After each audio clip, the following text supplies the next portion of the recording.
You're watching the Daily Dodge Pregame Show.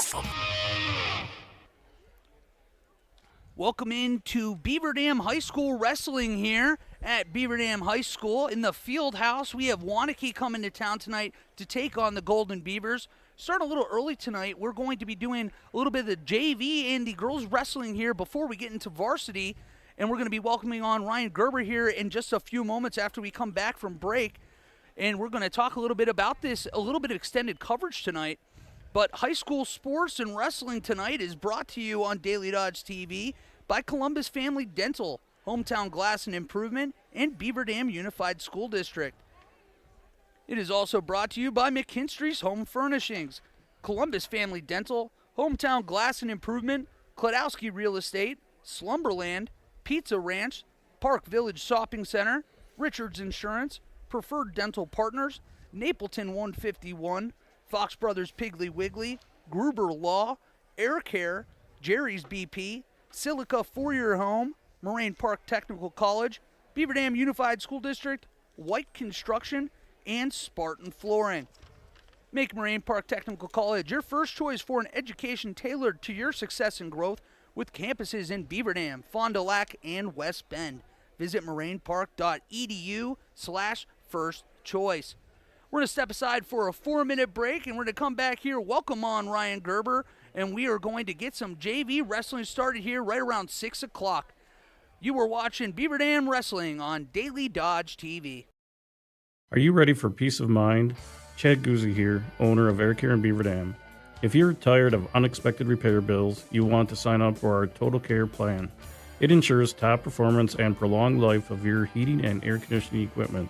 Air Care's Total Care customers receive annual inspections as well as a reduced maintenance rate plus a 10% discount on all service repairs. Air Care, big enough to serve you, small enough to care. 920-356-8860. There's power in your smile. It can make or break a day, start a conversation, even double a dose of courage. Columbus Family Dental is committed to protecting your grin ear to ear. Young and old, orthodontics to cosmetics, we're here to make it that much easier to share your smile.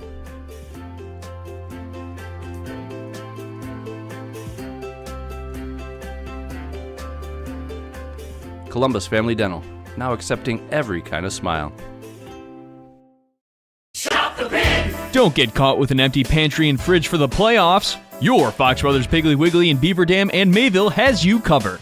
Snacks, liquor, meat, and everything neat. Stop on over for great meals, deals, and more.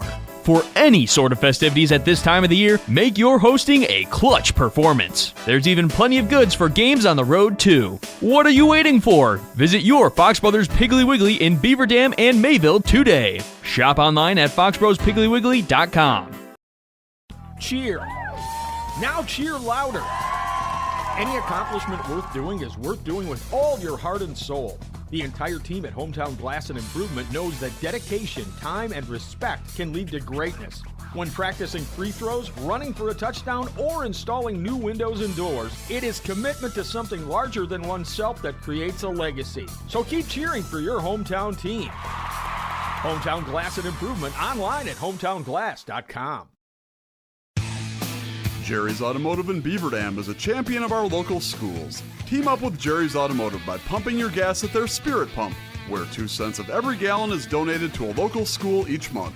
Jerry's Automotive also provides exceptional vehicle service and repairs and a great selection of convenience items. Visit Jerry's Automotive Center WI.com and on Facebook. Jerry's Automotive, 700 North Spring Street in Beaver Dam, across the street from Beaver Dam Food Pride.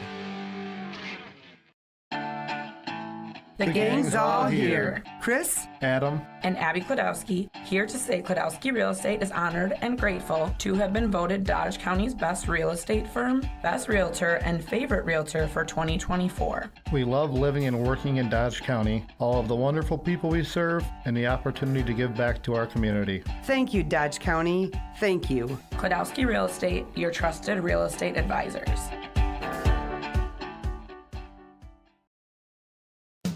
Are you ready to score big on home comfort? Cheer on our area athletes with McKinstry's Home Furnishings. From plush recliners to luxurious sofas, stylish bedroom sets to cozy area rugs, and all the accessories you need to make your home a winner. Whether you're outfitting your man cave or upgrading your living room with MVP style, McKinstry's has you covered. Game on with McKinstry's Home Furnishings, where winning starts at home. Year after year, McKinstry's. The winter weather can play havoc on your hands and hair. Fear not, the folks at Wonder Nails and Spa has just a ticket for you. Call 887-4374 and let them pamper you. Let them chase away those winter blues. Let's talk hair. Long, beautiful hair, shining, whoa, I digress. The team at Cost Cutters will put a shimmer and shine to your mood, and their retail products are the best in the business. Call 885-0437 today. That's why you hear everyone say, I shop Park Village Shopping Center, and you should too.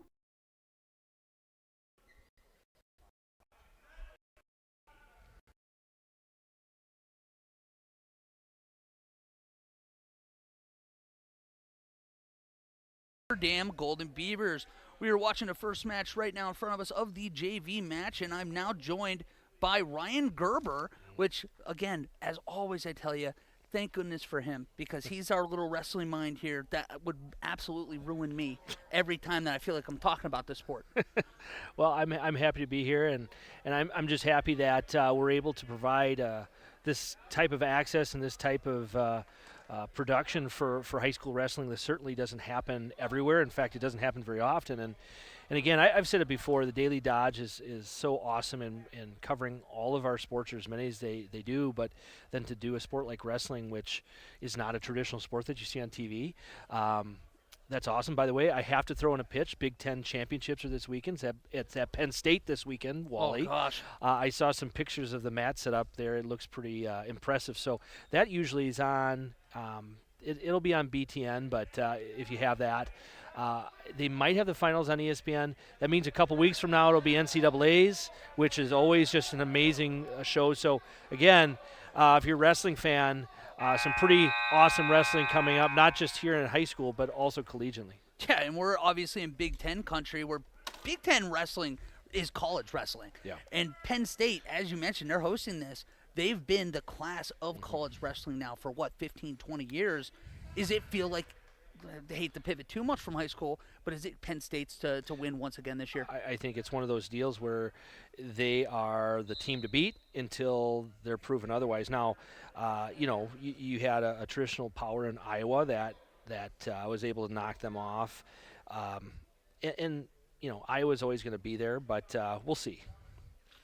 I know back not too long ago, a couple of Olympic gold medalists out there in the Big Ten as well. Kyle Snyder at Ohio State was one of those guys when they were able to at least compete with Penn State a little bit, but to your point, until someone knocks the king off, Penn State will reign supreme.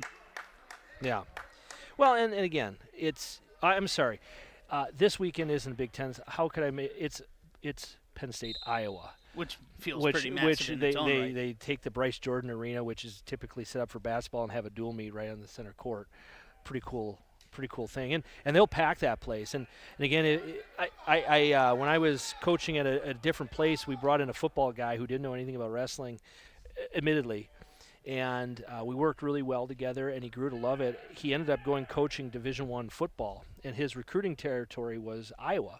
And so he spent a lot of time at tournaments, and he said he had the opportunity to go watch the Iowa State High School Wrestling Championships and a Hawkeye duel. And he goes, "This is a bigger crown than I've seen anywhere else." So outside of football, of course. So it's wrestling isn't always the most popular sport out there, but certainly the people who go and support it and watch it are very passionate, and they travel. Yeah.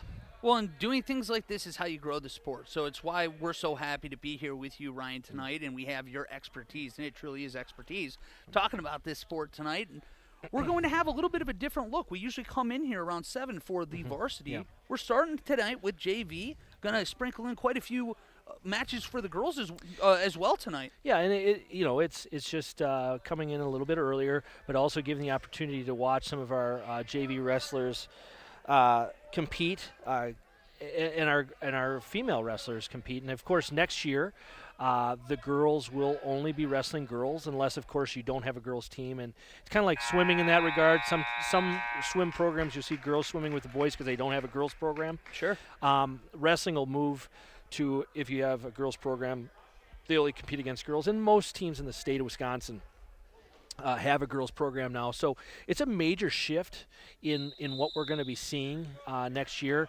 It's going to require conferences like the Badger Conference to really figure out scheduling-wise. And it's not just, we'll throw the girls in here. Keep in mind, you really need to have their own events. And that becomes difficult for people like myself as athletic directors, because now you're scheduling both boys and girls basketball in the same gym and wrestling, boys wrestling and then girls wrestling. Not that it's not doable, not something that we're not working hard on. In fact, I have a big meeting next week where we're looking at the future of what this looks like in the Badger Conference. But it's just another event that we have to hold in our gyms. We're very fortunate here in Beaver Dam to have this beautiful facility, but a lot of places don't have that, right? So it's important to me that we provide an environment and an exposure for our female athletes that is meaningful and highlights their efforts and contributions just like the boys. And I think we're going to come up with something special for them, and it'll be very exciting to see how that sport grows. Women's wrestling is the fastest growing sport, not only in high school in the country, but also collegiately. Just about a week or so ago, Division 1, 2, and 3 all adopted women's wrestling as the next sanctioned sport at the NCAA level. So, it's a sport where there's a lot of opportunities. This is a time where if you get in on the ground floor, it's an opportunity to get a college scholarship. And again, I think you're going to, whether you're on the boys team or the girls team, you learn so much about yourself, both from a discipline standpoint, but a work standpoint and a confidence standpoint when you compete in wrestling. Yeah, and even 15 years ago when I remember I was in high school, it was when you had a female wrestler, it was kind of like a one-off every now and then. We're seeing it now. We're able to actually have an entire meet tonight, or at least in the JV portion early with it. Is that something that you do believe that is going to eventually get to that point where you're going to have basically girls wrestling at the same level as boys, just about the same amount of volume? 100%. And in the Badger Conference, we're going to be trying to do that next year already. So we have to come up with a plan that makes sense, because unlike in other sports, numbers alone don't mean anything. So, Wally, if you have a team of 20 girls and I have a team of 20 girls, but they don't match up in weights, it doesn't work. So unlike in basketball or football where numbers matter a little bit more. So we're proposing, the subcommittee that we've put together is proposing a 2-year scheduling, provisional scheduling matrix that provides exposures for girls while still allowing them to get out to tournaments where they're going to get more matches, and yet still highlight them as major players in the Badger Conference. It's also going to give them perhaps, I know for sure it's going to give them their own separate conference tournament date. So rather than being on the same day as the boys, they're going to be highlighted there. We have a conference rule where only certain schools are allowed to host the boys tournament because of the sheer size of it. Well, the schools that can't host the boys have been given the girls. So every school is going to be able to host wrestling. And I think that's good for the growth when you can bring wrestling to each and every community in the conference. We have 14 out of 16 schools have wrestling in our conference. So we're going to be able to get wrestling into all of those communities, and that's good for the growth of the sport. Does it look at this point like you said that most of the Badger Conference is going to try to address this? Or is most of the teams in this conference right now have a decent size of female athletes in their Everybody's sport? all over the place. Okay. We're fortunate right now to have 11. Last year we had 2. Right? Oh, wow. That's a huge now that's a jump. growth, but it's still volatile, right? So it really starts with your youth program, so it's really going to take time. Right now, a lot of programs are just going out and recruiting athletes. For instance, on our girls program team, Jillian Shave is on the team. She's a stud hockey player. She doesn't play on our hockey team. She plays on a regional team out of Madison, which we'd love to have her, by the way. So if the Shaves are listening to this later, we'd love to have you on the team. But no, you got to in a sport like hockey, you got to do what's best for you and your talents. But she wanted to give it a try, and so she approached Coach, and Coach said, yeah, we will work within this because we know hockey's your drive. And I talked to Jillian's mom over at the rink this week, and she said she's loving wrestling, loves the opportunity. She's still playing hockey. She's still doing both. But But those are the kind of kids we're recruiting right now. Eventually, we want to get to the point where, you're still recruiting those kids, but you also have a pipeline through your youth program, just like the boys. So you can say, hey, we're going to have 20 girls this year, or we're going to have 30 girls. The complexity, though, of logistics, and it's something we're all going to get over, is the wrestling rooms weren't built typically for that amount. So how are we all going to juggle numbers, practices, and all of that? Yeah. Wow. Yeah, that's a great question. And, I guess who's better to ask than the Director of Athletics, if I could speak for you, Ryan, Athletics and Activities here at Beaver Dam High School. And shout out to the Shave family. Yeah. Talk about putting out some studs for the school right here across the board. Well, and speaking of them, I should highlight, Zach's had a great senior year in net for the boys hockey team. I know he skated out last night. They went with Ben Schumann last night down in Muskego. But Zach's going to be going to UW Oshkosh next year to play baseball. So he's already committed there. So we'll be celebrating him later this year in our collegiate signing day. Maybe you guys will stop by. Last year, I believe we had like 18 kids that signed on the dotted line to go play collegiate athletics.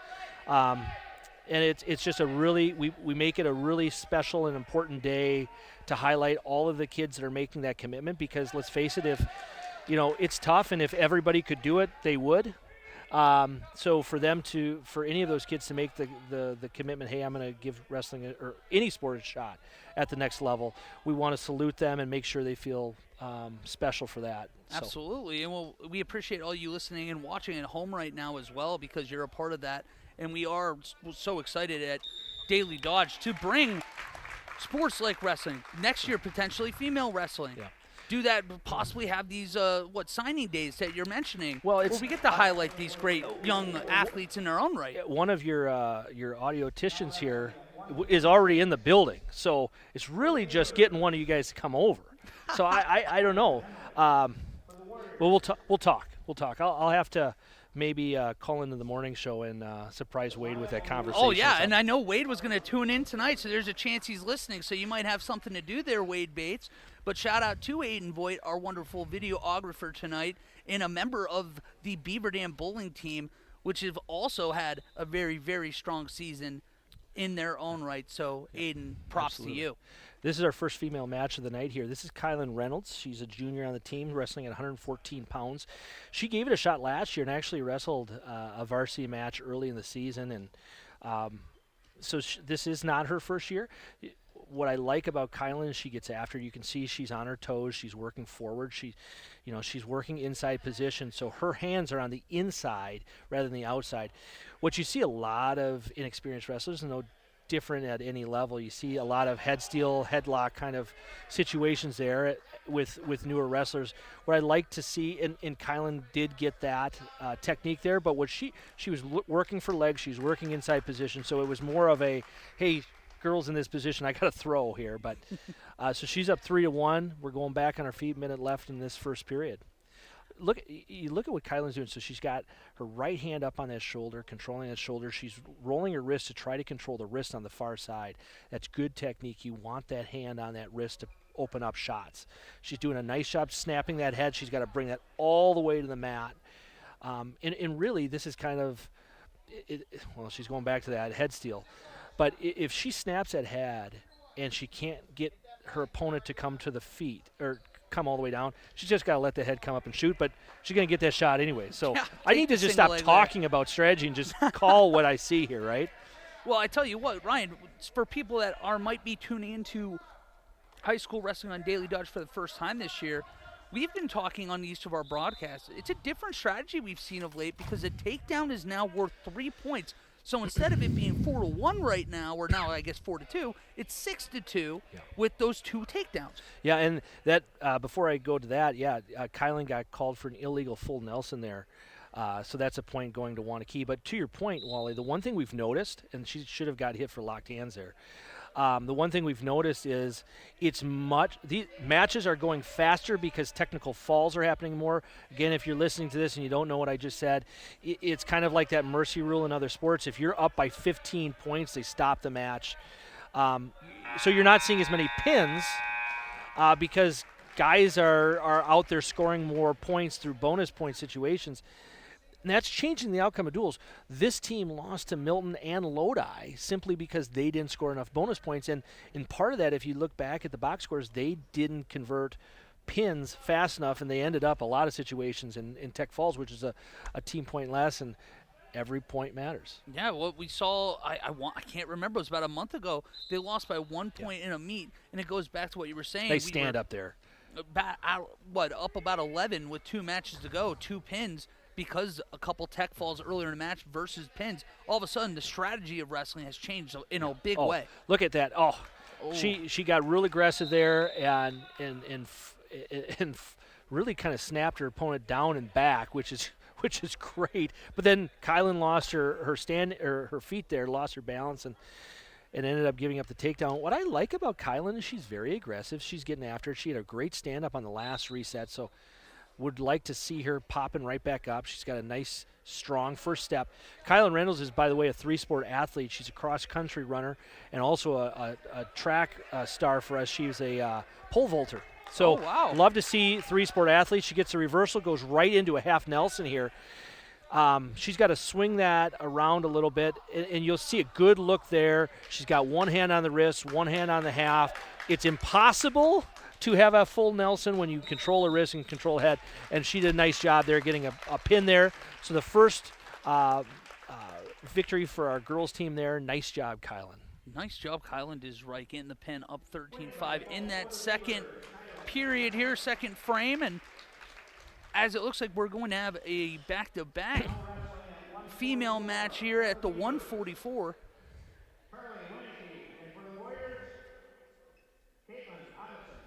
All right, so Charlie Waunakee for the Beavers coming out, and Charlie is a sophomore and very, very strong wrestler. She was up at the state tournament last year, and she's wrestled some really tough competition so far this year. So this will be a good matchup.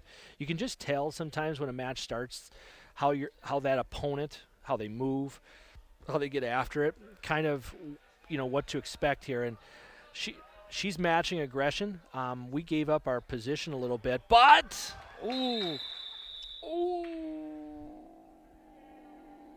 what was that?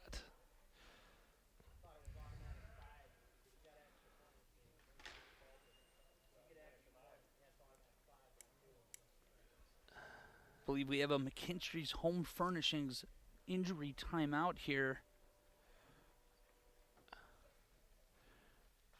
As it looked like a takedown and near fall was awarded. So in that situation, Charlie gave up the corner and the girl dropped down. They're going to call this match due to an injury. Charlie had a real nice short sit, kind of a switch there, which puts a lot of pressure on the shoulder. It's a totally legal move, nothing wrong with it. And it looked like just in the reversal piece that the girl's shoulder got hung up there.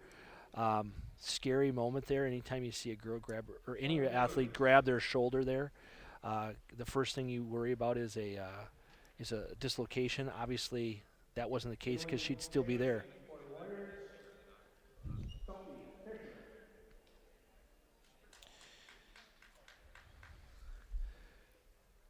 Here's another one of our female athletes coming up here.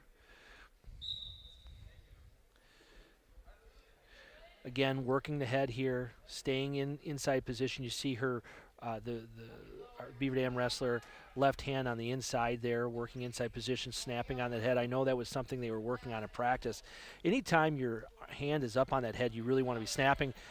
But you got to make sure you're moving your legs, because if you stay upright like that, you're creating a window for your opponent to shoot underneath. And she's able to get her feet back, sprawl, get the takedown for 3, and right into a half Nelson. I really like this. So in a couple matches here that we've seen with the girls, they have turned takedowns immediately into near fall.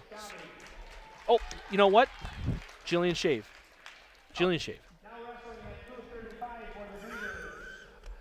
Good night, everybody. We're not perfect here. I think you guys have figured that out. Thank God for Ryan, because I am a mess. So we got the shave pinfall within probably the first 30 seconds there. I'm going to tell you, that was impressive from a sprawl takedown right into a half. And I'm going to tell you what, I know Coach Lauterbach and the whole team staff has worked really well, worked really hard. But that kind of stuff, as I'm looking over at the bench, reminds me so much of a Jeff Slayton team. Jeff Slayton came back this year. He was the old-time head coach here. I shouldn't say old-time. That's disrespectful. The long-time head coach. And that kind of stuff is old-school wrestling. You get a takedown, you immediately look wrist and half. If it's not there, we can go into a bunch of other stuff. But just this is old-school wrestling at its finest. Now, Alyssa Walsh here for the Golden Beavers, and she's on a front headlock. I like this. Be aggressive. You're trying to snap, but you don't want to give up your shoulder there. We're turned a little bit too much. We got to straighten back out. We got to be right in front. Anytime you're in a standing position in a front headlock, you want to stay square. You want to hold your elbows to your side and almost control like you're holding a football. That head out like a football. You don't want to get off to the side. You notice she gave up her side, or gave up the corner, and allowed her opponent just to grab a leg, and that's. Again, that window is there. You look at that window from your elbow to your knee. If that window is open, it becomes too easy of a shot. As now we see her trying to fight through that half. Yeah, and so what you're seeing here now at this weight class, you're going to see a lot more cross faces from the top position to try to capture the far arm and try to get that shoulder turned. That's a very collegiate style. This Golden Beaver team does a nice job of that at all weights. But that's typically a big man kind of move. It's more of a power move. You're coming across on a hard cross face. But, she's doing a nice job staying on her base. She's getting caught, put on a hip, but she's getting right back. She had a nice short sit. Before. What she needs to do is get her hips out. She's got it. Right now it's too easy for the top wrestler to just stay parallel, which she shouldn't be doing anyways. But you don't want to be a sitting target here. You got to get your hips moving. You got to hit a sit, a change over something to get some movement on the bottom. Now, after you have been on the bottom there for about a minute fighting there, and let's say you won there, it doesn't look like. Actually, take that back. We did win. Would you have chosen to be on top here, or would you try to go on bottom, try to get a quick escape? If I have choice in the second period, I like to defer to the third because I figure I'm wrestling the third period, and I want to know what I need to get. Okay. Waunakee wrestler chose down there. But I will tell you the strategy changes a little bit in upper weight wrestling because physics, right? Like if you take the top position and you can ride and pound on your opponent and just wear them down. So that's why you'll see in a lot of upper weight wrestling, boys, girls, doesn't matter, a lot more top wrestling than you see at the lower weights. Lower weights, you look at a kid like Preston Hammond, he's 106 pounds on a good day. He's not sitting in a position long enough for you to pound on him. But in the larger weights, that's a huge advantage, and a lot of times you'll see it later this year if you come to the regional sectional. That's an opportunity to really, I don't want to say punish because in today's day and age that we'll get canceled for that. But you want to punish your opponent. You want to wear them down. It's kind of like boxing. I don't know how many people are out there that have watched boxing, but you hit those body blows. Eventually, in those later rounds, they start to. You start getting a little quit. You start to open up. Yeah.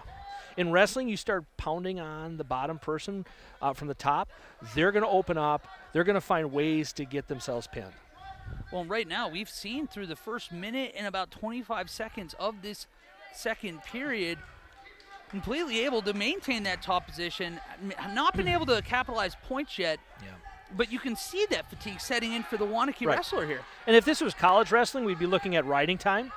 We don't have that at the high school level, so she really does need to get to a turn. But I will tell you, in this third period coming up, when we choose down, she's had to go a whole period of just getting pounded on.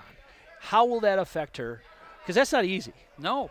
And then, if you are on bottom on this next one, you get a quick escape or a reversal, you're in a position right there to win the match. Yeah. And look at it. See, okay, I'm not down there. I haven't seen these athletes before. That looked like tired. But she looked tired. That looked like tired. 3 seconds to slowly get up, kind of buy every second you can before here.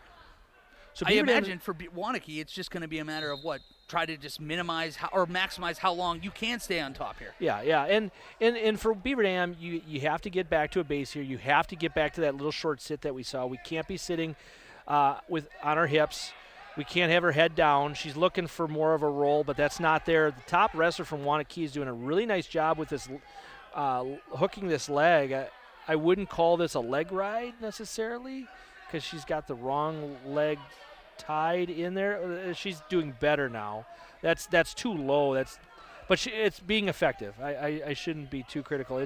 It's effective, but she wants her top leg higher up on that hip to really control. For the Beaver Dam wrestler, you need to get back to a base. You need to get some movement going. See, look at this. The Waunakee wrestler's out of position. She's halfway out front. You got to peel that half and stand up here. She's going to get a turn here and get near fall. Near fall's coming at the very least with 54 seconds, and it is a pin. I'll hand it to the Waunakee wrestler here. She got beat up on that second period, but she found a way to ride. The one thing you'll notice, I don't care who you are, if you want to be a good top wrestler, you should be driving on your toes at all times. Driving. If you're on your knees, you don't have any pressure. As soon as you switch to your toes and you're driving into your opponent, you're adding weight and pressure.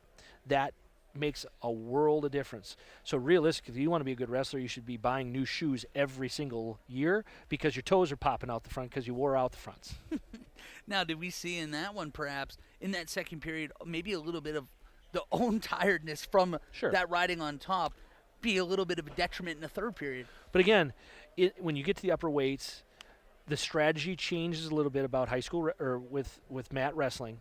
And again, it's about being aggressive. It's about starting fast, and I'll give it to that Waunakee wrestler. You look at her over there; she's pretty beat up, but she said, "Okay, I'm going top, and I'm going to drive with my toes, and I'm going to be mean and nasty." And she got the turn. As we have a little bit of a pause here before we get into varsity, we're going to step aside for a 4-minute break before we come back here, talk a little bit maybe about other Beaver Dam athletics while we have a little bit of pause, but. We are brought to you guys on Daily Dodge TV by Columbus Family Dental, Hometown Glass and Improvement, and Beaver Dam Unified School District. You were watching Beaver Dam Wrestling on Daily Dodge TV. Here at Pizza Ranch, we'd like to thank our Swedish friends for bringing the buffet to America. They called it the smorgasbord, but it was a success anyway. So we started our own buffet and loaded it up with pizza, chicken, sides, salads, and cactus bread. And you can even request any pizza you want anytime you visit. We call it Buffet Your Way, because smorgasbord your way, well, it doesn't rhyme at all. Pizza Ranch. Check out your local Pizza Ranch in Beaver Dam, Watertown, or Waupun, or check out pizzaranch.com. At Preferred Dental Partners, our core values are more than just something we put on our wall. They're something we live out. Core value number 2 is the wow experience. This means that from the moment you walk in the door until the time you leave, we want to provide an experience for our patients that is unlike anything you've had before. There are lots of choices of dentists, and we never want anyone to feel they have to be here. We want them to choose to be here because they feel heard, welcomed, and well cared for. If you want to see what the wow experience is about, call or text Preferred Dental Partners today. American drivers overpay an average of $368 per year on their auto insurance. Why? Because, well, insurance is hard. It's complicated. It's time-consuming to get quotes from multiple companies, so we overpay. Or we call Richards Insurance in Beaver Dam. Make one call and receive a quote from a great company like Auto Owners Insurance. The team at Richards Insurance will literally do all the work for you. So if you could be saving money each month with an Auto Owners Insurance policy, you'll know about it. How much will you save with Richards Insurance? To find out, call Richards Insurance or stop in at 123 North Spring Street, downtown Beaver Dam. With offices in Columbus, Watertown, West Bend, and Oshkosh. With over 50 employees and hundreds of years insurance experience across 5 offices, you'll get full-service counseling with no obligation. Your auto owner's insurance carrier is Richards Insurance in Beaver Dam. Call 887-1615. We'll be there with you. Richards Insurance of Beaver Dam. Play garage music. Silica can make any home a smart home. Whole home wiring, speakers, and smart control make your home an oasis that anticipates your every need. Whether you're seeking comfort, entertainment, peace of mind, inspiration, or just a moment of tranquility. Existing or new construction, Silica has the skill to make any home a smart home. Silica for your home. Hey, it's Stacy with Slumberland, Beaver Dam in Watertown. Stop in and see everything that our store has to offer. We built it just for you. We have mattresses, box springs, power bases, bedroom sets, furniture, living room sets, dining sets, everything that you would need to complete your entire home. We've got our interest-free financing and a really great local staff here to help you. So you've got all local people here to help you out from start to finish for anything that you would need. So stop in, shop local, and save big with us. White Construction is cheering on our student athletes in the community, and they want you on their winning team too. They're expanding and looking for passionate individuals who want to build their future as a team. Join a company that values teamwork, excellence, and community spirit. They're now hiring for multiple positions around Wisconsin, including general labor, fieldwork, and heavy equipment operators. Visit congruix.com to apply today and step up to the plate with White Construction. Let's build something great together. Are you ready for peace of mind? Chad Guzzi here, owner of Air Care in Beaver Dam. If you're tired of unexpected repair bills, you want to sign up for our Total Care plan. It ensures top performance and prolonged life of your heating and air conditioning equipment. Air Care's Total Care customers receive annual inspections, as well as a reduced maintenance rate, plus a 10% discount on all service repairs. Air Care, big enough to serve you, small enough to care. 920-356-8860.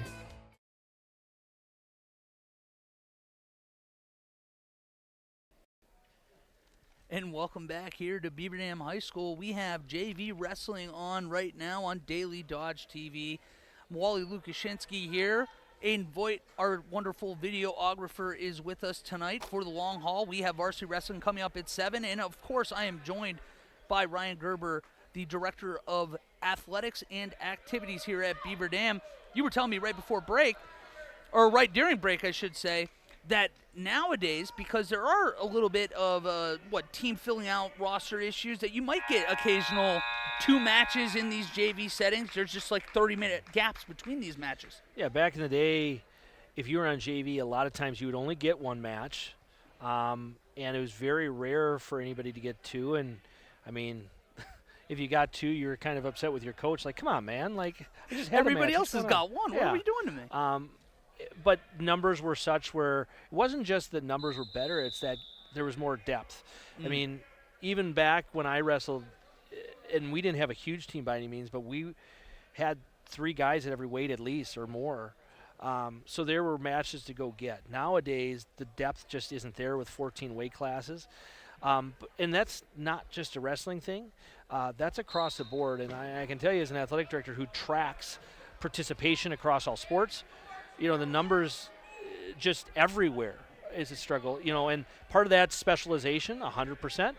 Part of that is the craziness of what we put our kids through in youth, and we burn them out so fast.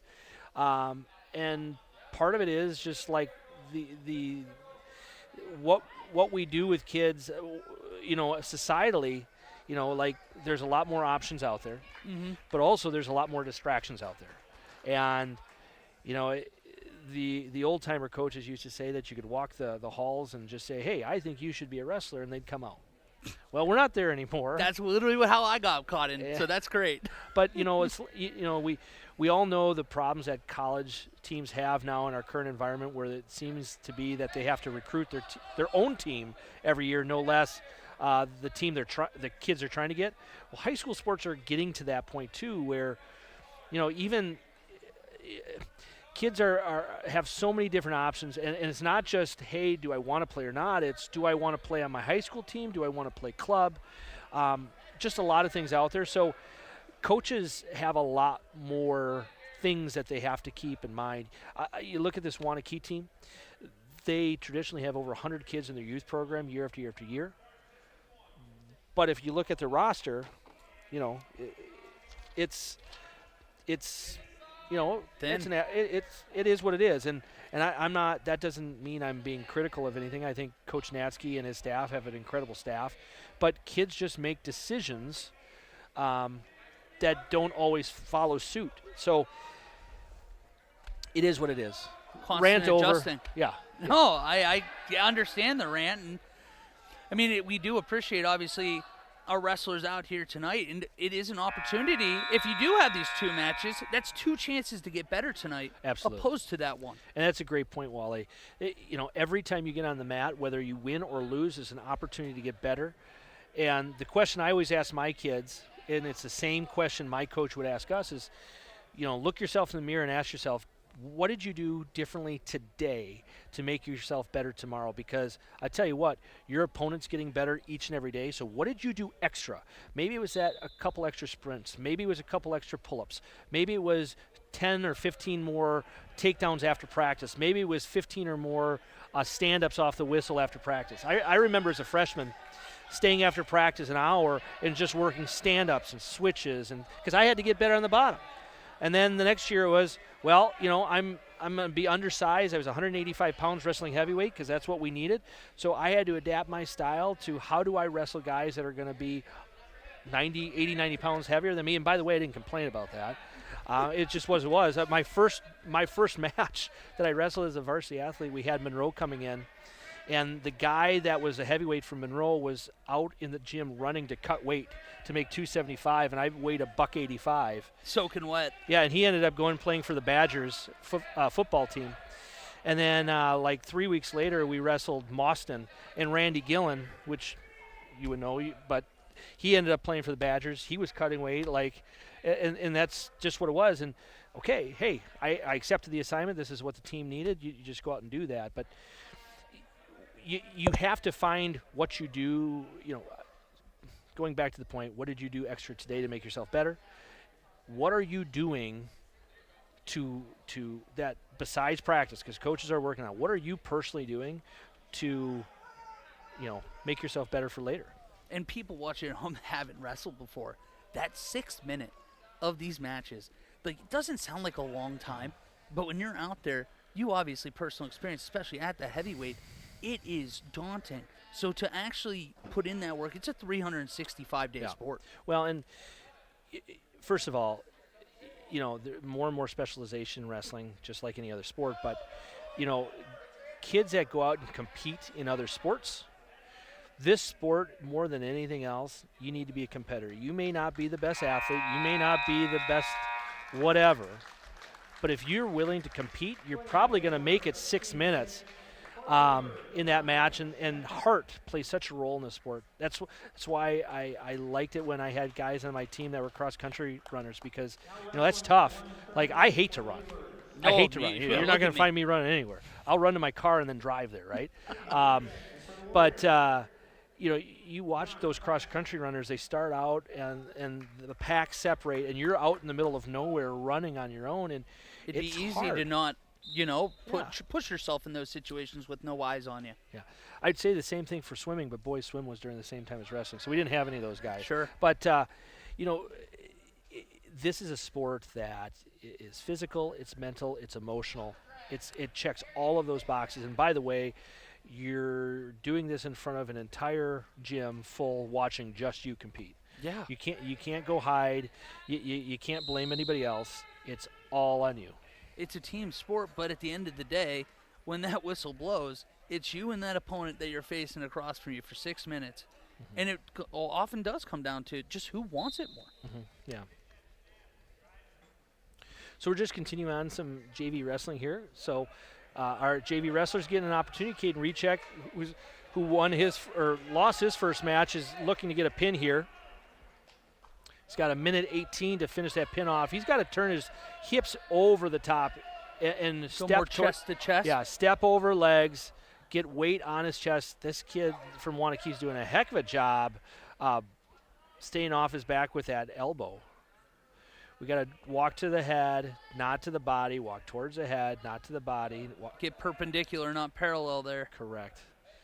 There we go. See, now we're making the adjustment. And I know that kid's arm's out of the way. You can knock that out of the way with your knee. It's okay. And there you go. There you go. And just like that, you get the pinfall, and what a response for him. Right. And this is that benefit of having 2 matches. You Right. get that sour taste out of your mouth right away. 100%, yeah. Here you lost your first match, and it was a tight match. To get to come out and get a pin, that's a big deal. You can see Coach fired up over there. So he's fired up. And a little bit of a limp afterwards, but I tell you, every wrestler at some point walks with a limp, whether it's your foot, your toe, your ankle, your knee, your hip.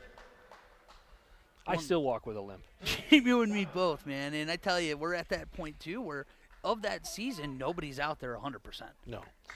No, and so, like, in wrestling, there's no point in taping it up because tape just is a big sign, bullseye to say, hey, attack this. You put tape on your fingers because you hurt your fingers, guess what someone's going to do? They're going to reach and grab that hand. And that's not dirty, by the way. That's totally legal. And you know what? When I wrestled, if you had like a finger injury, let's say your left finger was hurt, we would tape our right. Oh, just to make Here it you look go. like, hey, this is the actual bad side Don't here. Don't tape what's hurt. Tape the other one. That's some gamesmanship I've ever seen. Wow, and you got to see the throw go right into a little half here. That was a standing half Nelson, whipped over the hip, right to his back. Okay. All right. Nice. All right, well. You blinked and you missed it there. Kodiak Kaczynski with one of the best names in the high school, by the way, Kodiak. Such a wrestling name all the way across. That just screams this kid's going to be good. Oh, yeah. We're going to be back with our girls now. I can see, they're going to wait 5 minutes, so Kylan Reynolds will be coming up in 5 minutes. While we're waiting for that, Ryan, so we've had a couple big days here of late. Yesterday over there at the BDHS Family Center, the girls clinched a guaranteed share of the Badger Conference title as they have Cap City coming in on Tuesday night with a chance to win it outright as they are in second, so they're trying to fight to get a position to at least make Beaver Dam win their final game. Otherwise, you could be looking at a share. What do you have to say about that? Another conference championship for a girls' team that really has been evolving over the last 5-10 years. Well, right, and you just hit the nail on the head. So, years ago, this program was part of the Warbirds up in Fond du Lac, and that fell apart, and that is a big reason why that is a rivalry. It doesn't seem to make sense, but there's a lot of hatred going back, a decade or so with the dissolution of that co-op. So Beaver Dam came together. They had a couple good teams to start, but really fell on hard times, and numbers plays a role in that too. The one thing that's really perpetuated things is the Wildfire program, the youth program for the girls, has really done very well for itself and has helped to buoy that. But, this is my third winter season here in Beaver Dam, and my first year there, the program was trying to make strides. They were starting to get some players in, but they didn't win games, and they were struggling to even score goals. To fast forward now a couple of years where they're undefeated in conference. Their only losses are teams that qualified for state last year or highly ranked. And to have a chance to win a conference title outright and make a deep run is something very special. I have to say I'm so proud of the work that these kids have done, the staff has done, and credit goes to where it should, right? These girls have made the commitment to getting better. Those who were part of the program when it was down stayed with it. Mm-hmm. And when I go to their practices, it's night and day. It's just amazing. Coach Pogorelics had a little bit to say about that too. We were so very lucky. He decided, he was coaching the Caps in Madison, and he was a very renowned coach. And so when the opening came in and he applied, I looked at the resume and I said, oh, man. It was a no-brainer, head-scratcher almost. And he's from Beaver Dam, so it was an opportunity for him to come home. He's got kids that live here, and he wanted to turn the program over not only because that's the right thing to do, but he wants a program for his daughters to come up and play. And so when we talked about it, we were very fortunate to hire him, and it was a home run hire. It's probably, I don't care what AD was here. This would have been a home run hire for them. I'm so very lucky that we have him. And he's done a great job. The demeanor that he has, I think, is the key. He is so even-keeled, but he demands respect. He demands perfect execution, and they're getting that. And then his other staff, Noah Baines, who was a player here, and he plays up at Marion. We were able to bring Lauren McLaughlin, who was an assistant coach with the Caps under Pogo. She was up at Fond du Lac. She was the head coach of the Warbirds last year, so more head coaching experience. We brought her on. And then Justin Rhodes, who's the head of the Hockey Association, Youth Hockey Association in Beaver Dam, he's there too. So it's a really nice staff, but again, we don't have that success just because we have strong coaches. We have that success because of what the kids are doing. So I'm so proud of them. Fingers crossed. You don't want a share of this thing. We want to win it outright, so hopefully we have some good practices, get some good sleep, everyone stays healthy, and we have a great game Tuesday. That's a doubleheader, by the way. The boys are going to play first again, and the girls are going to play later. Hopefully we have a big crowd for that. I figure 7:30, 8 o'clock, that'll puck drop. And hopefully we're playing and putting ourselves in position for a conference title. Yeah, I'll say one last thing, and we'll move back to wrestling here. But, yeah, on Daily Dodge TV next week, you can catch both of those. Could be a storybook ending for this regular season anyways. Beat Rock County last night, the defending champions, and a chance to beat Cap City at home. A lot of history there, and with a chance to get an outright title. So make sure you tune in on Tuesday night. As we get back to wrestling here, Ryan Gerber. Kylan Reynolds back out there. The girl from Waunakee has been sitting in this front headlock position, and Kylan just got caught up there. She had the right idea. She was looking for either a duck under or a single leg option there. Anytime you're in a standing position and you're in that front headlock, your first priority is to get out of there. You don't want to be there. It's just not good. You don't want to be there. It's hard to score.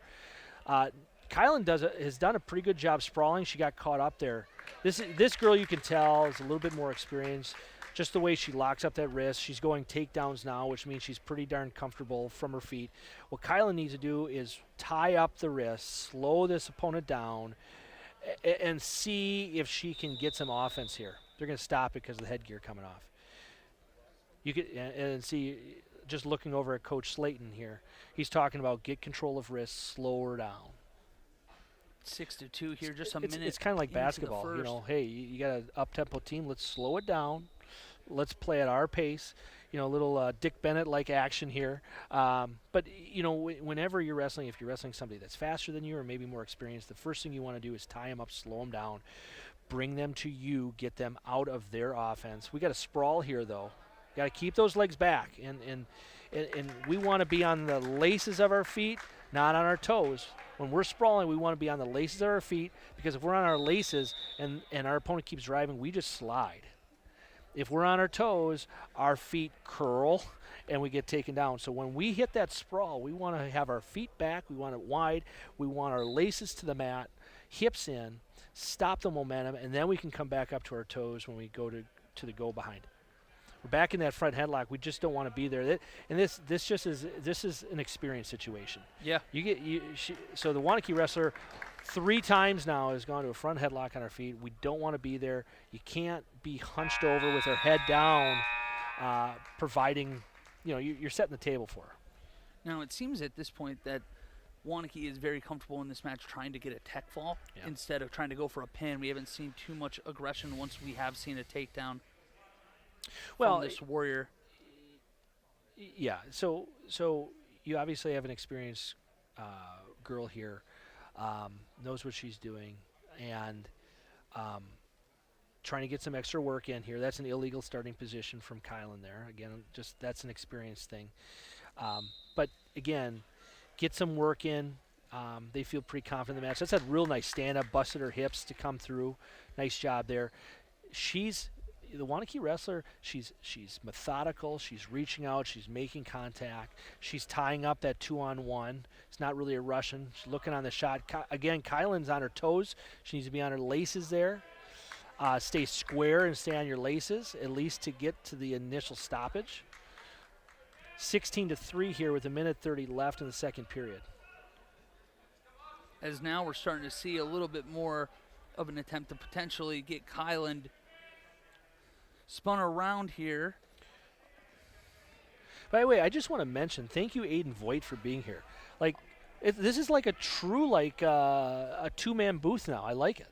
I was going to say, I still am clueless out here, and thank goodness for you, but I'm so happy for Aiden. At least he's out here. We got someone smarter clicking the buttons over here, making sure you guys at home are getting the best quality Daily Dodge TV product that we can put out there. Well, I'm just happy that Mike Thronson allowed us to use Aiden tonight, because I thought he was exclusive to games that Mike works. So he's been a part of the dream team. I know last night they both popped over to see that clinch for the girls hockey team. Well, I saw that happen, and I had to I was there, but I had to get on my phone to listen to Wade and Mike work. And frankly, I didn't know how this was going to go. If Mike was going to do play-by-play and Wade was going to jump back to color, what was going to happen? If worlds were going to collide, like I didn't know what was going on. Yeah, we were lucky a little. I think that's amazing. It was amazing. Plus, I had Aiden pop over helping me outrun the scoreboard, and we needed it because Beaver Dam lit the lamp last night 10 separate times in that win over Rock County. As now we are in that pause between JV and varsity, and it is senior night. So we are going to listen to Coach honor our seniors now.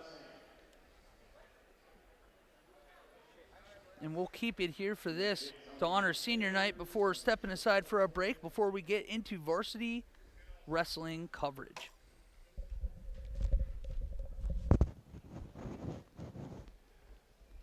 All right, thank you all for coming. We want to make sure we honor our seniors. This is a great group of young men and women. I've been very thankful to have the opportunity to work with them. And we're going to be very disappointed when we don't get to see them in the practices and the competition next year. We'll start off with Avery Femrights. Avery has been wrestling for 10 years. Next year plans on attending University of Wisconsin-Platteville and majoring in civil engineering. His favorite wrestling memory was last year's state tournament and this year's bi-state, with the team taking third this year at bi-state, having a fun time in the hotel and seeing the Rotary Lights.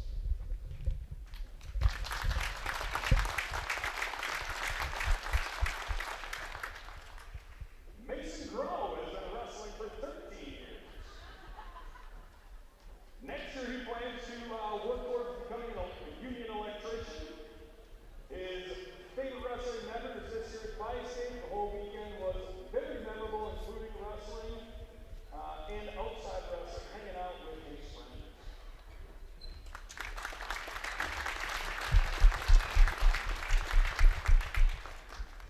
Next up is Liam Grunewald. Liam has also been wrestling for 13 years. Next year he plans on going to Marine Park to start the electrical distribution program and the underground gas and utilities program. His favorite wrestling memory is going to stay with Avery and the whole state experience.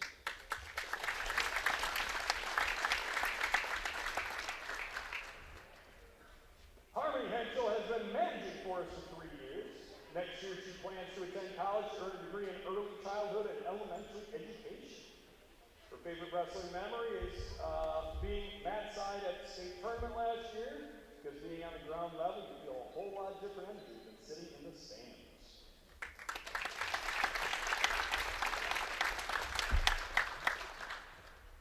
Brock Mullenbach has been wrestling for 13 years. Next year he is planning on attending UW La Crosse, studying kinesiology and physical therapy. His favorite memory was going to B-Dubs after a 2-day Merrill tournament.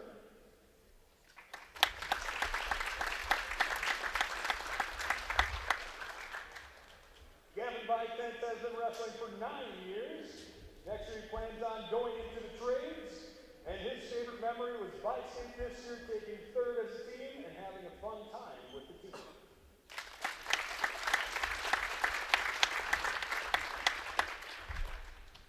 Alyssa Walsh has been wrestling for 2 years. Next year she is planning on attending UW-Platteville for forensics investigation. And her favorite wrestling memory is making a girl tap out during her match.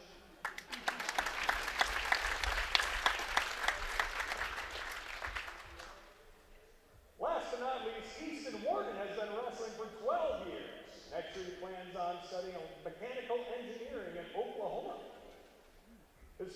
wrestling memory was running a mile and running in my moccasins to catch a rare Pokemon at the Fargo game.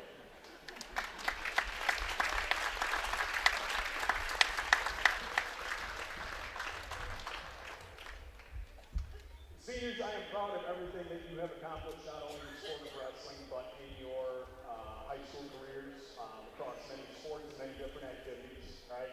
I'm thankful for the opportunity that I had to work with you guys. I'm thankful for the opportunity to see the fantastic young men and women that you've grown into.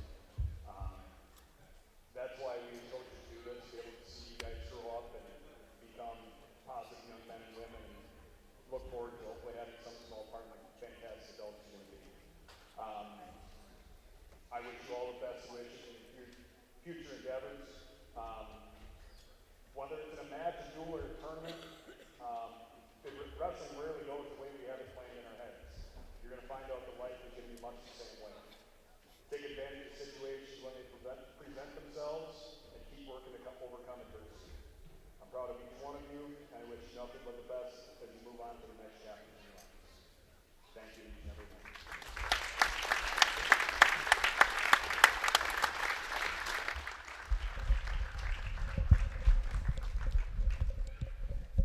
Fine words there from Coach as we're getting to see him go around and congratulate these seniors, thank these seniors for what they've done to the program, and hopefully the start of a very fun night here at Beaver Dam High School. Yeah, this is easily the hardest dual meet to coach for any coach, whether it's here at Beaver Dam or somewhere else. Anytime you're losing your seniors, having them wrestle for the very last time on the varsity mat, that's tough. And it just, again, this is the one you don't look forward to because these guys, these kids have been with you for 4 years. They've worked so hard in the wrestling room for you. So it's tough. It's very bittersweet. Yeah. We're going to step aside here for a short break before we come back here and we get things rolling here about 7-ish minutes away from our first match. You are watching Beaver Dam Wrestling on Daily Dodge TV. There's power in your smile. It can make or break a day, start a conversation, even double a dose of courage. Columbus Family Dental is committed to protecting your grin ear to ear. Young and old, orthodontics to cosmetics, we're here to make it that much easier to share your smile.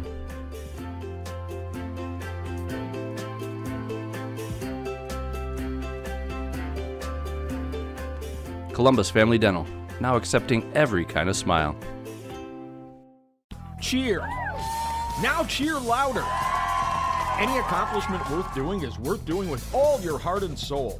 The entire team at Hometown Glass and Improvement knows that dedication, time, and respect can lead to greatness. When practicing free throws, running for a touchdown, or installing new windows and doors, it is commitment to something larger than oneself that creates a legacy. So keep cheering for your hometown team. Hometown Glass and Improvement online at hometownglass.com. Jerry's Automotive in Beaver Dam is a champion of our local schools. Team up with Jerry's Automotive by pumping your gas at their Spirit Pump, where 2 cents of every gallon is donated to a local school each month. Jerry's Automotive also provides exceptional vehicle service and repairs and a great selection of convenience items. Visit Jerry's Automotive Center WI.com and on Facebook. Jerry's Automotive, 700 North Spring Street in Beaver Dam, across the street from Beaver Dam Food Pride. The gang's all here. Chris, Adam, and Abby Klodowski here to say Klodowski Real Estate is honored and grateful to have been voted Dodge County's best real estate firm, best realtor, and favorite realtor for 2024. We love living and working in Dodge County, all of the wonderful people we serve, and the opportunity to give back to our community. Thank you, Dodge County. Thank you. Klodowski Real Estate, your trusted real estate advisors.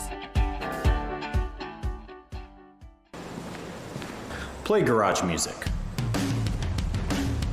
Silica can make any home a smart home. Whole home wiring, speakers, and smart control make your home an oasis that anticipates your every need. Whether you're seeking comfort, entertainment, peace of mind, inspiration, or just a moment of tranquility.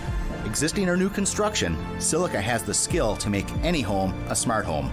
Silica for your home. Hey, it's Stacy with Slumberland, Beaver Dam in Watertown. Stop in and see everything that our store has to offer. We built it just for you. We have mattresses, box springs, power bases, bedroom sets, furniture, living room sets, dining sets, everything that you would need to complete your entire home. We've got our interest-free financing and a really great local staff here to help you. So you've got all local people here to help you out from start to finish for anything that you would need. So stop in, shop local, and save big with us. White Construction is cheering on our student athletes in the community, and they want you on their winning team too. They're expanding and looking for passionate individuals who want to build their future as a team. Join a company that values teamwork, excellence, and community spirit. They're now hiring for multiple positions around Wisconsin, including general labor, fieldwork, and heavy equipment operators. Visit congruix.com to apply today and step up to the plate with White Construction. Let's build something great together.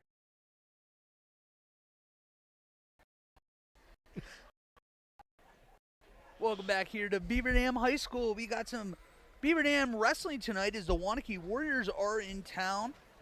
Before we get to that, make sure you stay up to date with the Beaver Dam Unified School District at bdusd.org and follow them on Facebook and Instagram at Beaver Dam USD. Ryan Gerber, we're just about to get started here. You were telling me a little while ago, we're starting with heavyweight tonight. Yeah, pretty cool. Makes our life very easy, well, too. I mean, again, if those of you that have listened to this probably have a bingo sheet at this point of the things I say, because it's the same thing over and over. It probably extends to the Inside BD Athletics. Maybe that's what we need out there, a bingo You and I board. just record this at 3 o'clock in the afternoon, and we just click play This at the start. is all pre-recorded, yeah. But I don't even know what you asked me now. I was going to say we started at This is a heavyweight really tonight. great idea. This is going to work out well. I can't even remember what we were talking about. Hey, Heavyweight. at least we don't have the cough drops like we did right before Christmas. I know. you were. I was worried we were going to lose you on the air. My voice has come back just in time for the last dual meet of the year. Perfect. Yeah, perfect. That's exactly what we were looking That's for. how you draw it up, yeah. Oh, no, so I'm a big believer that we should always be starting at 106 pounds and working our way up to heavyweight. For the old school people listening out there, you know what I'm talking about. It was awesome. When you were the heavyweight, you knew it was coming down to you. You took pride in that. There's a mental toughness that comes with it, a lot of pride. You're the main event. Yeah. And you were usually the biggest guy in the room, so you always thought you were the main event anyway. So, like, I mean, there's that whole piece to it. But they made the change because they wanted to make sure that it wasn't always a heavyweight, blah, blah, blah, blah, blah. And, you know, in some colleges matches, they'll highlight a certain weight. So if they have the, two top-ranked guys, they'll say, okay, that's going to be our last match. We work back. I get that. But come on. This 6 is supposed to start. Heavyweight's supposed to finish. So at least we're not going to finish with heavyweight, but we're going to get pretty darn close to what it should be like. I absolutely love it. Plus, just simply from a selfish angle, going from lowest to heaviest makes our life a lot easier up here calling this. But starting with 285 at the start, I mean, there's kind of a different kind of main event to that. Well, yeah, and you know what? Even if you have no idea what you're watching, you just notice that as the matches go on, the guys get bigger. Yep. They can only get so big. So you know you're getting towards the end. By the way, I have to say it, and I don't know what you can pick up at home, but this wrestling team has perhaps the best run-out and walk-up music of any program that I've seen. I know the baseball program does this. Coach Wilkie, Coach Kiefer. I know Keefe is used to watch it. You guys got your work cut out for you because this warm-up stuff and the walk-ups that these guys do is incredible. It's unbelievable. Yeah. Every time we come out here, I'm blown away with the taste of music in these guys. I mean, expected a lot more of these like 2015 songs, not these 90s and 80s. I'm telling you, a little thunderstruck going on. I got goosebumps. I think I could give you a solid 30 seconds out there. I don't know if I got 30, but I think you get 15 out of me. I Coach. could stall for 30 and get you a good minute. Okay, there you go. And I got to be able to pin you in the first because if this is going 3 periods, we're going to have a problem. I'm just be laying down there getting I was going to say, I'm going to be the guy that literally is just like staying on his stomach, just daring the ref to stall me But out. here's the thing. We got that old man Wiley smarts now and technique, and somehow naturally that unnatural superhuman old man strength comes with it. You need just a comment from them being like calling you old or something, because that's all it takes. When I'm at the station, people are familiar with me having the damn sports show with Corey Sparks. He's 23. By He's the way, a baby to where me. can you catch the damn sports show? You can hear that 4 to 5. Appreciate you on 1430 ESPN Beaver Dam, Monday through Friday, and then of course on Daily Dodge TV as well. So thank you, Ryan. Let me get a little plug there. I just tee it up. Oh, I could be just like the side man here. I let you call the matches. No, that I'll would just be tee a up. disaster. Nobody needs that. That's why we have you. Just have me sit next to Aiden. People would be tuning off in a second. Aiden is smiling and nodding approvingly. He's just like, oh yeah, the Wally by himself doing this would be a disaster. There was for a while there, that almost happened. Yeah. I couldn't go without coughing. And it would be one of those things where I'd be fine for like the whole day, and then I would walk up the bleachers and just like be a wreck. It was gone all of a sudden. You would have had me just being like, yeah, the guy's on top. It looks pretty good. So, folks, this is senior night. And for those seniors, this is the last match that they're going to wrestle in a duel as Golden Beavers. We'll stay here now for our national anthem.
All right, here we go, lineups. Here we go as we get ready for senior night here. And now we are going to have the lineups introduced to us. For the Warriors at 285, Jackson Lesendorf, and for the Beavers, Malachi Richter. Lesendorf is a tough wrestler, so that's going to be a tough matchup for the Beavers right away, but we'll see. Waupun does not have an entry. Preston Hammond for the Golden Beavers. Waunakee, sorry. Oh, he made a fatal flaw. He said Waupun. At 113, for Waunakee, Brett Farrell. And for the Beavers, William Circus. First words tonight. You heard some boos come out there. Nathan Spear. And for the Beavers, Dalton Hensley. At 126 for the Warriors, Gibson Goralski. And for the Beavers, Landon Johnson. Wrestling at 132 for Waunakee, Connor Cutzinger. And for the Beavers, Avery Summer. At 138 for the Warriors, Peyton Schultz. And for the Beavers, Rylan Berwick. At 144 for Waunakee, Braden Barbian. And for the Beavers, Liam Runwald. At 150 for the Warriors, Gabriel Metzler. And for the Beavers, Dylan Kahn. At 157 for the Warriors, Ian Marlin. And for the Beavers, Easton Warden. At 165 for the Warriors, Sebastian Mayhigh. And for the Beavers, no entry. At 175 for the Warriors,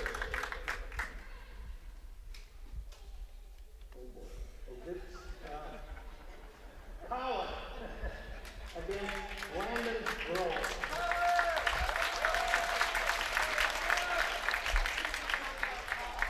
Waunakee for the Warriors, Sawyer Ellis. And for the Beavers, Gavin Barton.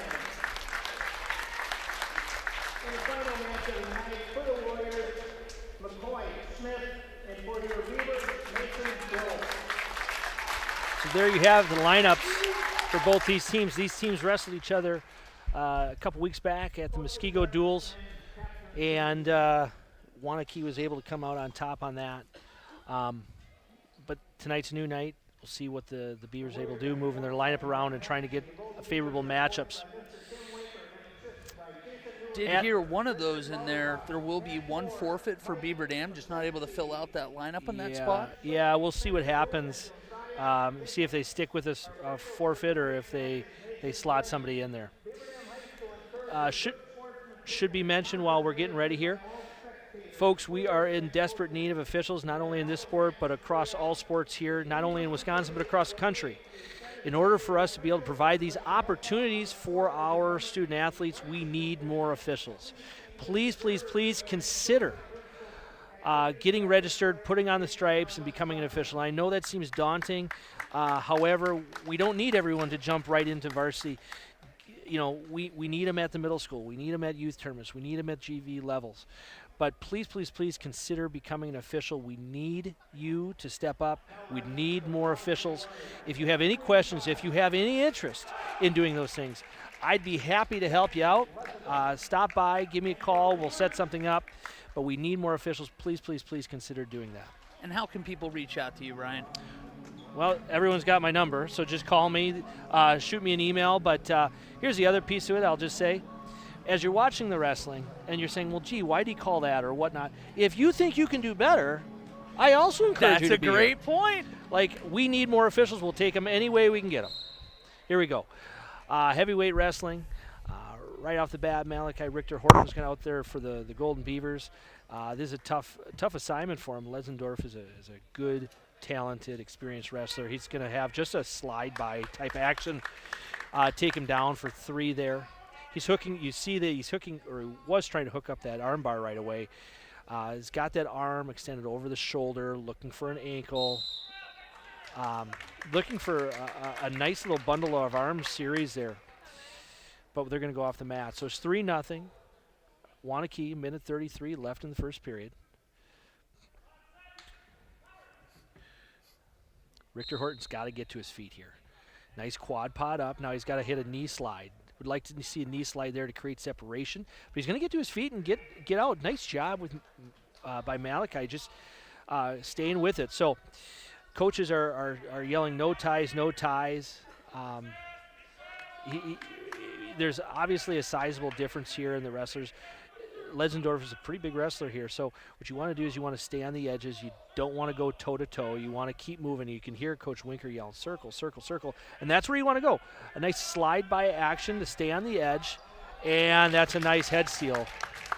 Malachi just got caught, head up, leaning in, and he's on his back from a head steal with 46 seconds left in the first period. And that's going to be a pin.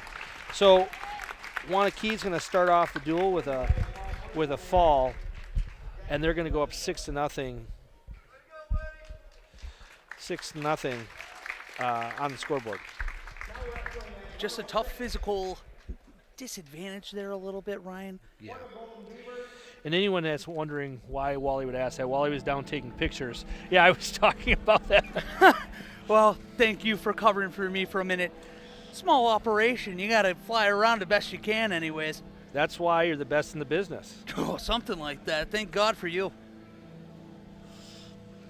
So Waunakee's going to forfeit here at 106 pounds, so Preston Hammond's going to take the forfeit. So just right there, now we're back to even 6-6. So 2 matches down, 12 to go, 6-6 left. Now we go. Now we find out what's going to happen here. Now, traditionally this season, the Beavers have been pretty darn tough in their upper weights and have had some struggles in their lower weights just with some inexperience. So this will be a big test to see how they fare, and if they're outmatched, not giving up those bonus points. Absolutely. We talked about how important those are. We've seen matches this year determined by 1 point, and you can go back and pinpoint specific instances earlier in the duel where 1 or 2 points could have been won, but unfortunately, and that's a left real a nice little meat on the bone. Yeah, real nice double leg takedown finish there. He's got his legs laced there. Top man's got to allow that ankle to come loose, and he does. So it's 3-0 Waunakee in this dual meet in this match right away. Surface is going to have to work up. He's got to get off his hips. He's got to work up to a base, try to open things up. And similar to what we were talking in the middle school matches, and by the way, if you missed that, if you're just tuning in now, we covered a bunch of the female athletes wrestling as well as the JV wrestlers. So if you missed that and you want to look back, certainly come back later and watch those matches as well. Absolutely, and hopefully next year we are able to cover more of those as well. Because you mentioned the female wrestling is growing faster than any sport out there right now. Waunakee's going to let us come up to her feet, so that's an automatic 1-point escape. So it's 3-1. That's a nice outside single shot. Crossover to a double leg. Nice attack. Nice movement there by the Waunakee wrestler. So it's 6-1 with a minute left in the first period. Working a hammer lock, pulling that out across the back. He's got to keep that that arm that he's pulled out and put on his back, keep that in the pocket like we say. And now he's going into a farmer's tilt. He's holding onto that wrist. That's a tough position to be in if you're the Beaver Dam wrestler. You got to be pretty tough there. And this is going to end up being potentially dangerous if he comes up to his feet. Really, that it should be potentially dangerous already on the arm as it's coming beyond 90, but the ref kind of let that go through. Surface is doing a great job defending, but ultimately this is a tough position to be in. This is tough. Watch that shoulder. Waunakee is just very physical in that position, which is where we're getting to the turn. But 10 seconds left. He's got to stay up. Beaver Dam cannot give up a pin here. Got to keep that shoulder up for 4 more seconds. 3, 2, 1, and buzzer. Good job.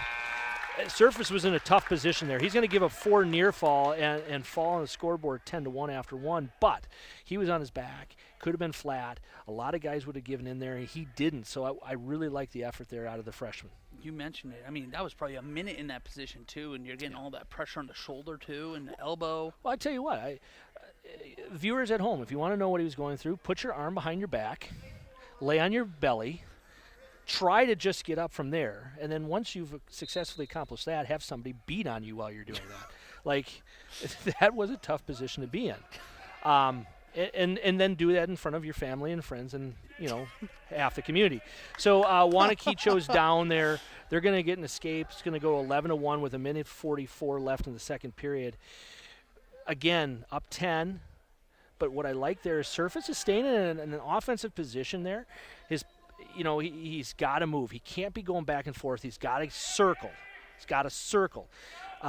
You don't want to be a sitting target, so you got to keep circling. He's standing toe-to-toe, and he doesn't want to be there. Got to get your feet back.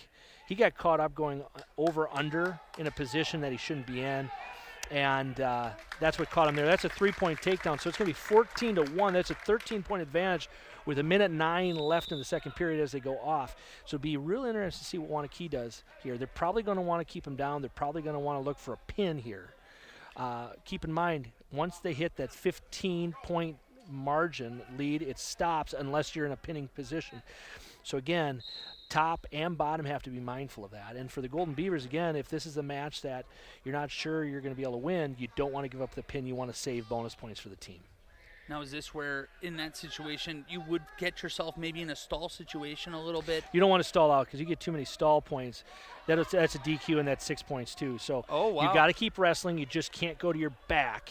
Now, we're back into that farmer's position, the hammer lock across the back that we just fought off. 40 seconds left in the period. Now he switched to an arm bar and a half. This isn't much easier to fight off. But again, Surface doing everything he can to not give up position. He's staying down there. He's not necessarily working up. What he's doing is staying out of a pin position. Yeah. And again, he's doing that for the team. He knows his assignment. He cannot give up a pin. I tell you what, if he survives here, which it looks like he's going to do less than 10 seconds left, I think Beaver Dam has choice. I'm choosing neutral. Because you take the down, get the 5 points then. Correct. And if you get the takedown, even better. Yeah. Right? So again, I don't want to seem like we're conceding it. Oh, it's Waunakee's choice. My bad. So I should look at what I'm doing here. So odds are going to be Waunakee. So that's good to know. So Waunakee's choosing top, and that's the smart position because you don't want to let him get to his feet. You don't want to get a takedown and tech. You don't want him to turn you. So, and if you get a reversal, 2 points, that's the tech too. So you can see Surface is really, he's bottling up down there, and he's going to get hit for stalling there. It is very difficult to get the 4 techs or 4 stalling in the third period, but he's got to open up. He's got to wrestle because they can and see how fast they can because he's just keeping his elbows and his hands together. He's keeping his head down on the mat. He's been called twice. That's a point. Now, here's the thing. If he gets called again for stalling, it's over. It will be over, and that's it. And that is a very, very – I don't think I've ever seen that happen before, but that is certainly something. And now that will be 6 points. No, that's 5. That is 5. Because that's a tech. It's a tech. So he didn't get DQ'd out because in the progressive scale of stalling, it's warning, point, 2 points DQ. So you have to have 5 stallings in order to get DQ'd. So he knew that and was trying to run out the clock, so to speak. That was his 3rd stall. So now you're looking at Waunakee and say, well, if I knew he was going to do that, we wouldn't have chose top. Yeah, absolutely. But interesting. Well, this is why we have you here, Ryan, because I would have been utterly lost.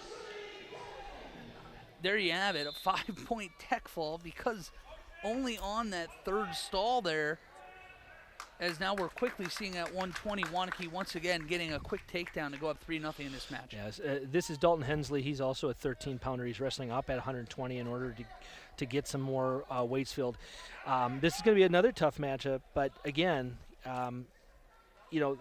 Mason Spear, a junior for the Warriors. The Spears seem to have been in Waunakee forever by this point, so very talented family, experienced family. So, this is a tough matchup, but again, very similar to the last match. It's a match that's going to be tough for us to win. You cannot give up a pin, and he just got caught in a bundle of arms situation there and went over and got caught in a pin. It's going to make it 17-6 for the Warriors. We started at heavyweight and then going up through the ranks. So we're going 126. And Beaver Dam will look to rebound here at 126. This will be Landon Johnson for the Beavers. And is it going to be Connor Kutzinger? Oh, Gibson Goralski, a freshman. Going to take on Landon Johnson. This Johnson is they have him listed as a freshman. He's not a freshman. Whoever's running this athletic department needs to get this roster. You are beating yourself up more than you should, I tell you. We'll be having a conversation about this on Monday. You're going to box that sometime with the AD. Yeah. I like the offense here. Now you see what Johnson's doing. He's working the edges. Took a shot, but he got caught up there. And look at the size difference. Nice single leg. Got to his feet. Put him down hard. That's exactly how you teach it, but totally legal. Nothing wrong with that. That's how you do it. But you can see the size difference here in wrestlers. And he's going to go right into an arm bar situation. It's loose. But if he gets a step, well, he's going to convert that to try to cradle. That was slick if he would have gotten that. Now he's going to switch that, put that leg in on the outside. What I've seen from the Waunakee wrestlers so far, especially in the lighter weights, is they move from move to move to move. That chain wrestling is what we call it. They're doing a real nice job chain wrestling. Obviously, that comes with experience, but also you drill that, you coach that. You put guys in positions, you drill, okay, we're going to move from this to this, this, this. Now you put them in situations. Hey, you start with an arm bar. We got a 30-second go. You've got to get a turn. What are you doing? And let the bottom guy move. There are all sorts of simulations you put your kids through in order to train this kind of stuff. But right here is the best simulation. You can practice all you want, but if they don't do it in a match, it doesn't mean anything. These Waunakee kids are doing a real nice job with that chain wrestling. And for Beaver Dam, when you are facing teams that are very talented at that chain wrestling, is it just a matter of keeping yourself out of these positions when you are taken down early in a match? Well, every wrestler at the high school level should be able to chain wrestle. The biggest thing is the level to which you hit it with intensity and slickness, and a lot of that comes to experience. But you see here, so we're moving in kind of a short sit. Even though he's moving us into those positions, we switch back to a switch. It didn't work, but that's a form of chain wrestling. We move from one situation to the next, the next, the next. We don't just sit. Now we're kind of sitting, but again, we allowed that leg to come in, and now it's going to be, now things are going to slow down. When you are wrestling in the bottom position, the guy throws a leg in, your number one priority has to be getting that leg out. So it's different than saying, hey, we're in a neutral position, or even in the bottom position, I need to get an escape. Guy on top's got a leg in, you got to get that leg out. It's 7-0 through the first period now as we are still here at the 126 weight class. 17-6 for Waunakee in the duel. So it was Waunakee's choice there, and they deferred, which is the book. Beaver Dam in this case is going to go neutral. The reason you go neutral there, you would love to go bottom and try to get an escape or reversal, but you got ridden out that whole period. So go neutral. That's still an opportunity to score, but you got to be ready on your feet. Easy down. He dropped him on a hip. That's pretty. Picked him up. You're thinking, okay, how's this going to finish? He put him on a hip. Everything's good. 10-0 Waunakee in this match. But again, they want to get a pin here. You can't give up a pin. They got an arm bar. Not a great spot to wrestle from. But again, at this point, you're looking not to give up 6. Waunakee's doing a nice job on top. You know, he's running that arm bar on the right side. Now he switched to a half on the left side. He's just now going back to that arm bar. It was there. You try one side, something's not there. If they're defending tough on the left, that means the right's usually light, and So you jump over, and it's there. And so a minute left in the period. That's a long time to fight there, but let's see if he can do it. Looks like his elbow is helping prop it, but now Waunakee's going to sit out, and that's going to be really tough to keep that shoulder up. But imagine it's a lot of pressure on that arm right now as well. A lot of pressure on the shoulder. Chiropractor's dream.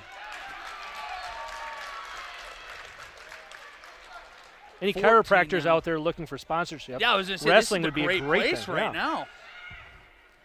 Backs, knees, shoulders, perfect. 14-0 with 25 seconds left. I like Johnson getting to his feet. So first of all, applause to Johnson.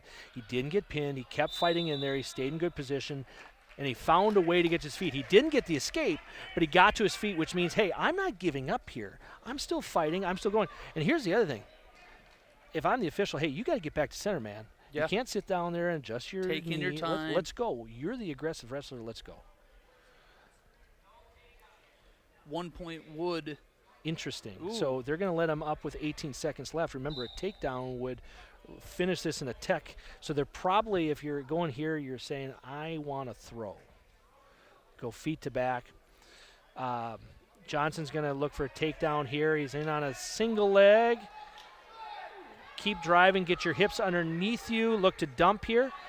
And he's not going to get it. But, hey, again, I like the offense. He's staying with it. Doesn't show up on the scoreboard, but you see that. Again, Waunakee, let's get back to center. You're up 14-1. Stop taking your time. Get back to center. That can be by the official. The official can see this as stalling. He's stalling. He's avoiding wrestling. So he's going to choose top because, again, if you choose neutral and take him down, it's over. So this is where you want to get a score. Want to get that turn. For the Golden Beavers here, keep your elbows keep your elbows in. That doesn't mean you're stalling, but you can't go to your back. It's a red alert position. Right. Just keep wrestling. Keep wrestling. He gave up the arm bar again, but he's now you can tell. Okay, so you can tell a little bit of frustrations there. He feels like he should have gotten a pin earlier, so he rushed that arm bar there. Back to a leg. By the way, hats off to this official. This was the same official that did the JV and the girls matches. He's stuck around. He's doing the varsity matches tonight, so hats off to him for putting in double duty. More point to reach out to Ryan Gerber if you want to get involved with reffing with the WIAA. By the Always way- could use more refs. Yeah, and by the way, high school kids can get certified for free. They just have to work through their local AD. So if you're watching this from Beaver Dam and you've got a son or daughter that's wanting to officiate, they just come see me. I get them registered. It takes about 3 minutes, and we're good to go. I know, like the youth wrestling group, when they run their holiday or they run their tournament here, they have a lot of their athletes that get certified to be officials to refs. So, and that works for every sport. And then next year, Coach Ladron's actually going to be teaching an officiating and leadership course through the high school. So we're hoping to get a whole bunch of kids interested in officiating, so that Beaver Dam's doing its part to help end the officiating crisis. Absolutely. As we By have the way, less than 17 seconds left. Yeah, he's doing a tremendous job. If he stays right here, if he doesn't get turned, now we're not even talking about a tech. We're talking about a major. Now that's saving points. Even more points. And he's coming to his feet. You don't want to be there? Boy, oh boy. But I tell you what, that's a big match for the scoreboard there. Again, you look at the score, it's okay, 14-1, but he saved the tech. So instead of it being 6 for a pin or 5 for tech, now it's 4 for a major decision. And the more that the lightweights can, hold serve and keep those bonus points off. And by the way, we were talking about that Waunakee guy and getting back to center. He just collapsed from exhaustion over there. So, that is a situation where your wrestler being in better shape, even though he might not be at the same level, the other guy might be as tough a wrestler as they come, but conditioning played a role there. He wasn't able to get turned. You saw that third period. It felt like he wasn't able to get too much. As you're seeing Coach walk over towards the scoring table. Yeah, the scorer's right now. off. I mean, I'm not a math major, and Coach Winker is a math teacher, so he noticed that. The points didn't add up. So it is 21-6. So nice job to our math department for catching that. Amen. Exactly. Shows it's working right here. So 21-6. Avery Fremwright, returning state place winner for the Beavers, is out there, and he's one of the guys that the Beavers need to have to go out, not just win, but he needs to get a pin. We need 6. And I forget even talking about bonus points. He needs 6. And by the way, he's a senior. So whenever you're talking seniors, on senior night, they want to have a win on the senior night, and that is a dangerous situation. Well, he's going to find himself down in a little bit of a deficit early here. 28 seconds in, down 3-0. Plenty of time. Well, Femwright was out there looking for a throw. That hasn't been his style all year. But he's looking to, make a big move on senior night for his team. And I get that. I can respect that. But he needs to stay in his style and his brand of wrestling. He's a tough wrestler. He scores points. He's got a ton of wins. Stay with it. See, right back to his shot. That's where you want to be. I would cut him. Cut him loose. You got a minute 10. Go right back up to your feet. Go offense. Because, again, it's 4-3. Giving up that takedown early is going to reset, the 15-point clock here. But he's going to go tilt here. Wrist and elbow tilt. He's going to get his 4, and he's going to turn him back over to try to cinch up a better turn. But, again, it's great that you're scoring near fall. And by the way, official's holding 4 there. He hasn't given the near fall points yet because he didn't release the hold. Now he's released it. Now it's 4 points. I know that's a lot of nuances, but that's why. And now he's looking for that outside cradle, it looks like. Yeah, it looks like he's got it locked. He's got to get his feet right, which he does. He's got to bring him back. Seconds. Yep, right there. There you go. Now he's got to stay in bounds. Yep. And that's there you go. You got that 6 you're talking about. And what a response after that first 30 seconds. To your point, probably got out a little juiced up for senior night. He settled in. He went back to his style of wrestling, and he took it to him. Yeah, and again, senior on senior night, doing what your job is. I mean, you want to win on senior night. You want to win the duel. You want to individually win on senior night. But, again, you need 6. Yes. And, again, big-time win for Fem right there. Yeah, so now you're right back in this thing, only down 21-12. And now we're going to break out the walk-up music for Ryland Burwitz. Another great choice. Well, see, I grew up a Yankee fan, so like this just hits different. You got Mariano Right. fever going on right now. Absolutely. Just like guys who watch Trevor Hoffman through their whole career, Hales Bells hits, and you know what's coming. Berwitz on shot defense did a nice job getting his hips away, attacking the outside ankle, getting the breakdown. Now we need to convert this to a pin, because here's the thing. Berwitz is an experienced wrestler. He's been doing this a long time, and they're counting on him. So again, he's another one. You got to have a win here, and if you can get a pin, even better. And he's got a nice cradle locked up. Deep. Got a minute 28 to get that pin. That's a long time for the Waunakee wrestler to defend there. He's got to, if he attacks that leg, which he was, yep, there you go. Knee in the side. There it is. And just off the camera to the right, you get to see the Beaver Dam high school team fired up. Coach absolutely jacked after that one, and it is now just a 3-point contest here, 28-18 in favor of the Warriors at this point as we go into 144. So again, not that I'm a math wizard, but I just want to point out that match, and I made a note of it, Surface not getting pinned and taking the tech. Saved 2 points. Saved 1 point there, and then Johnson getting the major instead of the pin, saved 2 points. That right now, that's 3 points and we're down 3.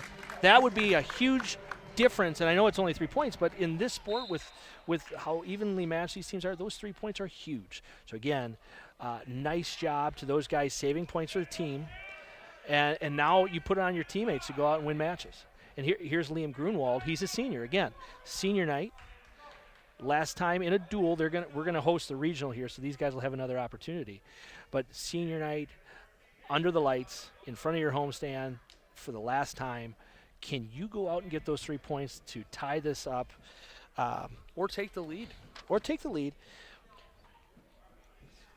You know, Again, even if Liam can go out and get a win here, you've got 6 matches left and it's even. That's a pretty good spot, but that's tough. That's a nice shot that caught him on the edge. 3 points. Grunwald's got to get to his belly here. Yep, there you go. You don't want to be sitting in that sit position with your back exposed too long. So he's got to work up, got to attack hands. It looks like he's got a hand. He's got to step up, maybe get a knee slide here to break some space open. Waunakee wrestler doing a nice job chopping to stop, attacking hips. Control, don't want to be there. You hear Coach Moore yelling there, seal, and what that means is you're keeping your elbows in, not letting the top guy get underneath inside to attack a wrist. Elbows glued to the ribs. Glued, like a T-Rex, man. When we were coaching youth wrestlers, we say you want to wrestle like a T-Rex. Those elbows don't come off your chest, because if they do, you're extending, you're opening up windows from the bottom, and you're getting long in the top, creating a window. 12 seconds left. 3-1. Yep. Sorry, I should let you talk. Oh, my gosh. I'm just trying to add sprawl, some kind of value. Sprawl. Get off your knees. Okay. So, okay. 3-1. Damage is limited there. It's going to be Beaver Dam choice. They're going to defer because they've read the book too. And Waunakee's going to choose bottom because they've read the book. So this is textbook wrestling right here. Good strategy, and again, it's not rocket science for Beaver Dam. You want that choice in third period. Waunakee does a nice stand-up, the #1 escape in the world. Grunwald's going to drop to a single leg, but he's stuck in wizard position, and he's in danger of reversal. Does a nice job getting his hips back over, but we got to move here. Grunwald still is in control here, according to the official, but it's hanging on by his fingertips. Now, is that where you try to drive him out and get that reset in the center? Well, I think old school says yes, but it's so hard to drive somebody out now with the new out-of-bounds rules where you only need 1 foot in. So how far are you really going to drive? I would rather stay on a leg, circle to it, try to get position, try to get into a scramble situation and get back. But, he just got extended there, getting into wizard position, getting driven to the mat, really put him behind. And now it's a 5-1 match with a minute left in the second. Waunakee leading in this duel by 3 right now, 28-18. As we're over halfway through this match now, under a minute to go here in the second.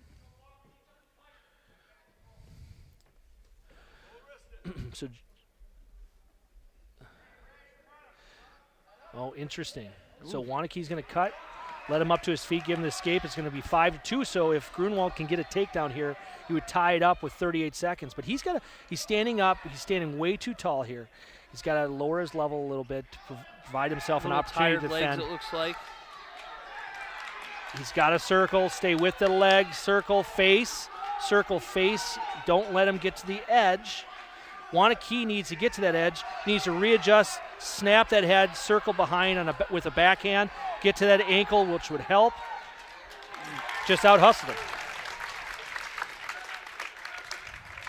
So it's going to be 8-2, and the decision to cut there definitely pays off for Waunakee. Beaver Dam's going to have the choice here going into the third, down 6. Yeah, so Beaver Dam's going to choose down here, and the reason they're going to do that is he's been able to get away. So the opportunity to get points, and then you also saw Waunakee cut. So they're going to give you a free point. It's 8-3 with 2 full minutes.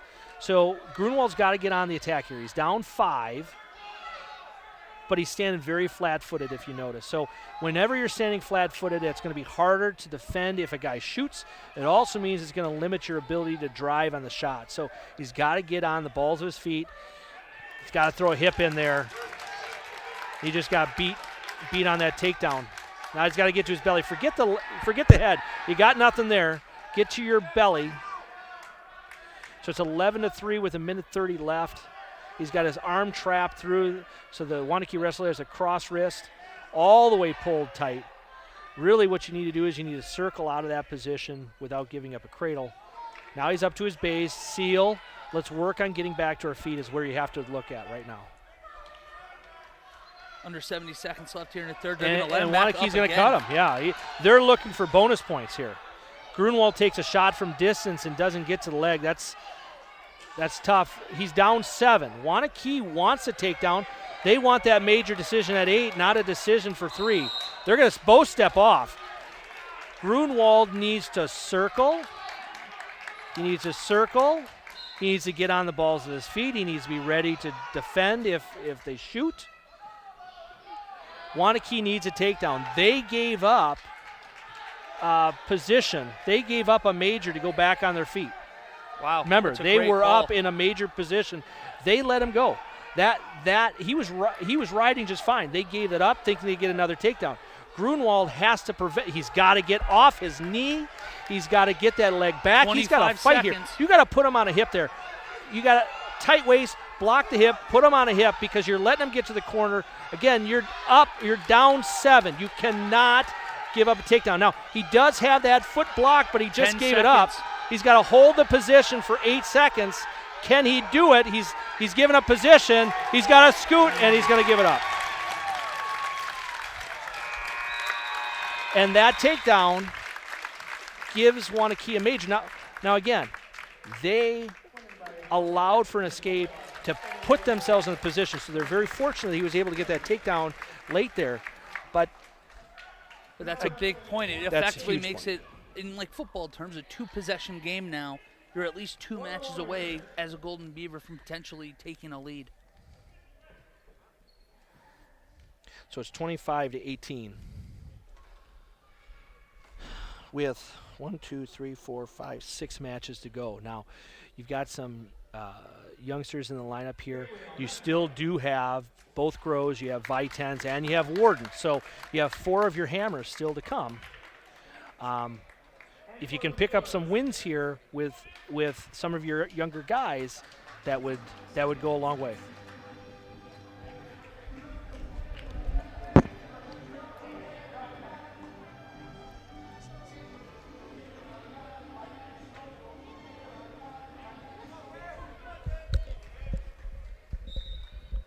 Entering now at 150. Beaver Dam trailing by 7. This would be David Zaldivar, a junior. He's looking for a head steal.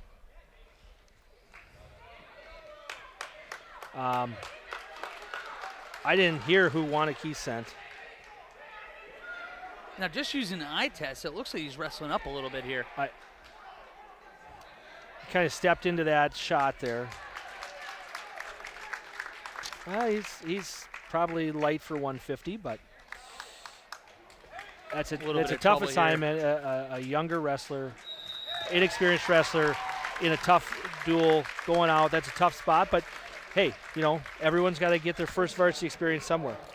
And, you give it to them because there's a lot of guys that be saying, Coach, I don't want to do that. I'm not, comfortable doing that. And he said, hey, I'll go out and see what I can do for the team. Absolutely. And we know also at this stage of year, there are injuries. This isn't a full lineup that we're used to seeing as well, just because it is a war of attrition at this stage of the season as much as anything. So this is Dylan Hahn. Dylan Hahn, another experienced wrestler for this team, and he's won some big matches for him this year. So this is an opportunity for the Golden Beavers to get some points back here. Before getting into those heavy hitters that you've been talking about this whole broadcast. Well, you look at what's coming next.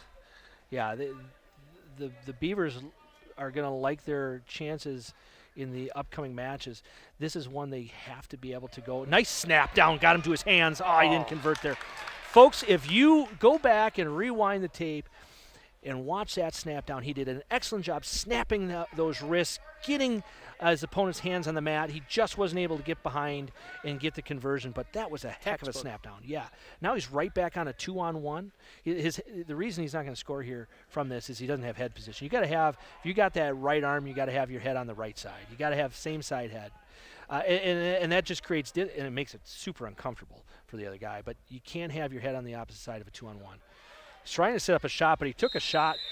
Well, that's an interesting situation there. So he took a shot from distance, and then the Waunakee guy just kind of pushed him with his head and kind of came after him. Nothing was called there. Nice hard wrestling. I don't know if I would have said that if I were the opposing coach, but that's okay. Hey, that's why I'm up here doing this. And a mouth guard fell out, and of course it went on the dirty mat, and we're going to put that right back in our mouth with a minute left. That's what it's all about, man. Welcome to wrestling, folks. Amen. And a groan went over the Waunakee crowd as they saw the same thing I did. Anyways, here we go. 50 seconds left. Now, how long has it been? Is it mouth guards? Is that required now? If you have braces. If you have braces, you have to cover whatever you have braces. So if you have uppers, you got to have an upper mouth guard, bottom mouth guard. It's got to be a full mouth guard. And if you have both, you go full thing. I had a pair of wrestlers, brothers, who were on my team. Their dad was a dentist. Every wrestling season, he'd take their braces off and put them on right after the season. It was great. So I encourage everyone to find your dentist, and if they have boys, get them out for wrestling. It's a great thing. That's fantastic. Just a little advice. Strategic braces. I like that. Strategic braces. Well, mouth guards don't help when you're breathing like that. No. Especially the uppers and bottom. The full mouth guard it's tough to breathe. It just is. So here we go. 10 seconds left. No score. Certainly don't want to give up anything late. 6 seconds here. You can hear Coach Winker yelling short time. Both guys are draping their right hand in neutral position. That's not great. Both guys just reaching and hanging on, matching each other's arm there. That's creating a window from your armpit down to your ankle as shots. So you got to make sure you get inside position, keep that elbow down because you don't want to give a guy an easy shot.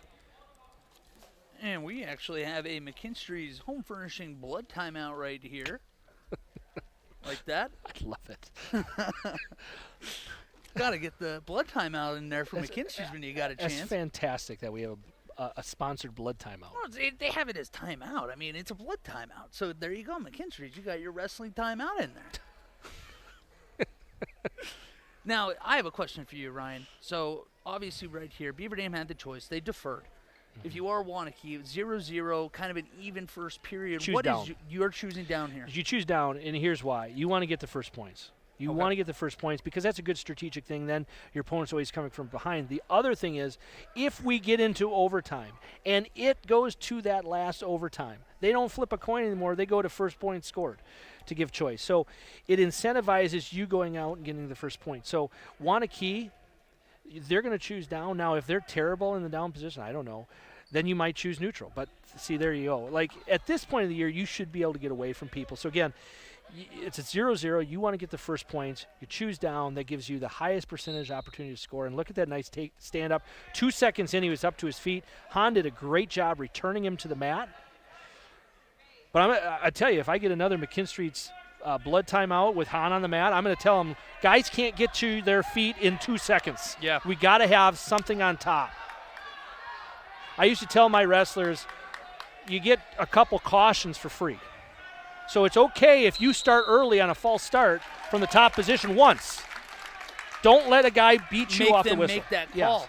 And by the way, he did get that point. So he did get the escape, so he's up 1-0, so he's the first one on the board. And if this is tied at the end of regulation, then that would And be after, awarded to Waunakee. and after the series of overtimes. We'll get there if we ever do. I was worried that you were trying to tell me that Oh, there were nice. none. See, that was a nice little flurry between two guys just getting after it. I like watching Dylan Hahn. He stays after it. He's aggressive. He doesn't give anything up. He looks like he's in pretty good shape. I'd like to see him get back to that snap. He may not get the full snap, but when you snap that head, the guy has two options. He can either go to the mat or he can pop back up, and when he pops back up, that's when you dive underneath for a shot. So again, yeah, if you're going to give me a snap down, yeah, I'll take a snap down all day. But if you're going to fight me on it, I'll shoot right underneath you. So when you have a powerful snap like that, it provides options for your offense. And that's what I like. But we got to be able to defend our legs better here. He recovered. Ooh, there's fine. We're fine. Landing on the hardwood there, that's tough. We're okay. Back to center, son. Let's go. We're going to have a McKinstry's blood timeout there. There it is. We got a McKinstry's Home Furnishing blood timeout. Yeah. Ryan Gerber there, ahead of the curve. And again, I'm telling you, guys cannot get to their feet in 2 seconds. If a guy shoots in, we have to get our feet back, our legs back. We have to defend. We cannot rely on a whizzer each time. Because, again, if a guy shoots on me and I get my hips back, my feet back, that's an opportunity for me to score. So I have to be able to get my weight on him. I have to be able to stop his penetration. And then I have to be able to look for some sort of motion coming across to get behind. But, again, anytime we're not getting our hips down and getting our laces, it provides an opportunity for them to continue to drive and for them to continue to score. And that's when you fold in that, like the lawn chair when you have that, Correct. and all of a sudden you're down 4 here. And trust me, like there is all sorts of shot defense from your butt. Ben Askren made a lot of that stuff famous and popular in his funky style of wrestling, and that's great. But not everybody can do that. And so sometimes you look at, sometimes the old school is the right school. Well, I don't know. I like that. Old school is the right school here. I don't know. I was just saying, I feel like we're close enough. I'm not like Aiden's age over there. He's still fresh and got the bright, doughy eyes of life. Just gave a soft nod. That's all he needed out of it. He's been ignoring us the whole time. He's Which just is making so, sure the honestly, computers are to be running. fair to him, that's a great idea. So, again, we're doing a better job in our shot defense there. We got our feet back. We got our legs back. We got under our laces. To the ground. But you got to stop. So the next piece there is use your hands because, you were given 2 of them, right? Use your hands, stop those hips, get to those thumb blocks on the hips so he can't drive, because even if you get your legs in position, sometimes you get a guy that's just real strong and keeps going at you. So get those thumb blocks in to prevent that drive, stop his momentum. Now we go on our offense. Just 15 seconds left here in the second, and still 1-0 for the Nice Warriors underhook. in this match. And there Underhook you go. to a trip. Oh, ran just out of real off. estate. But again, another encouraging sign there. We've seen a couple from him in this match, just a hair away from getting 3 points. So 10 seconds left here.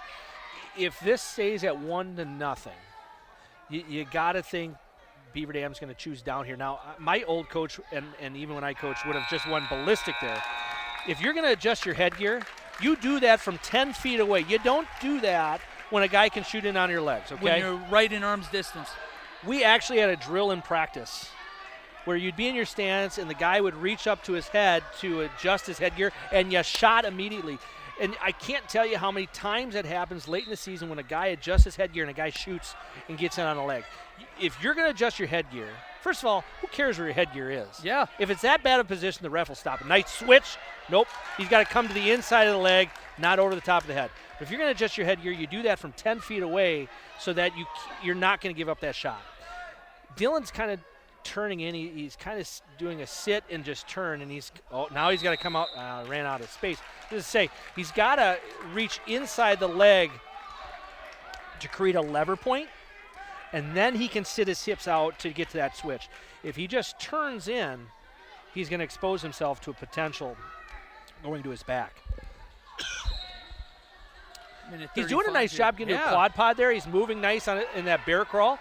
Clearly, they've been doing something right in PE to learn the bear crawl there. I love it. That's one. That is one. Nice job. That's a great series by Dylan Hahn there.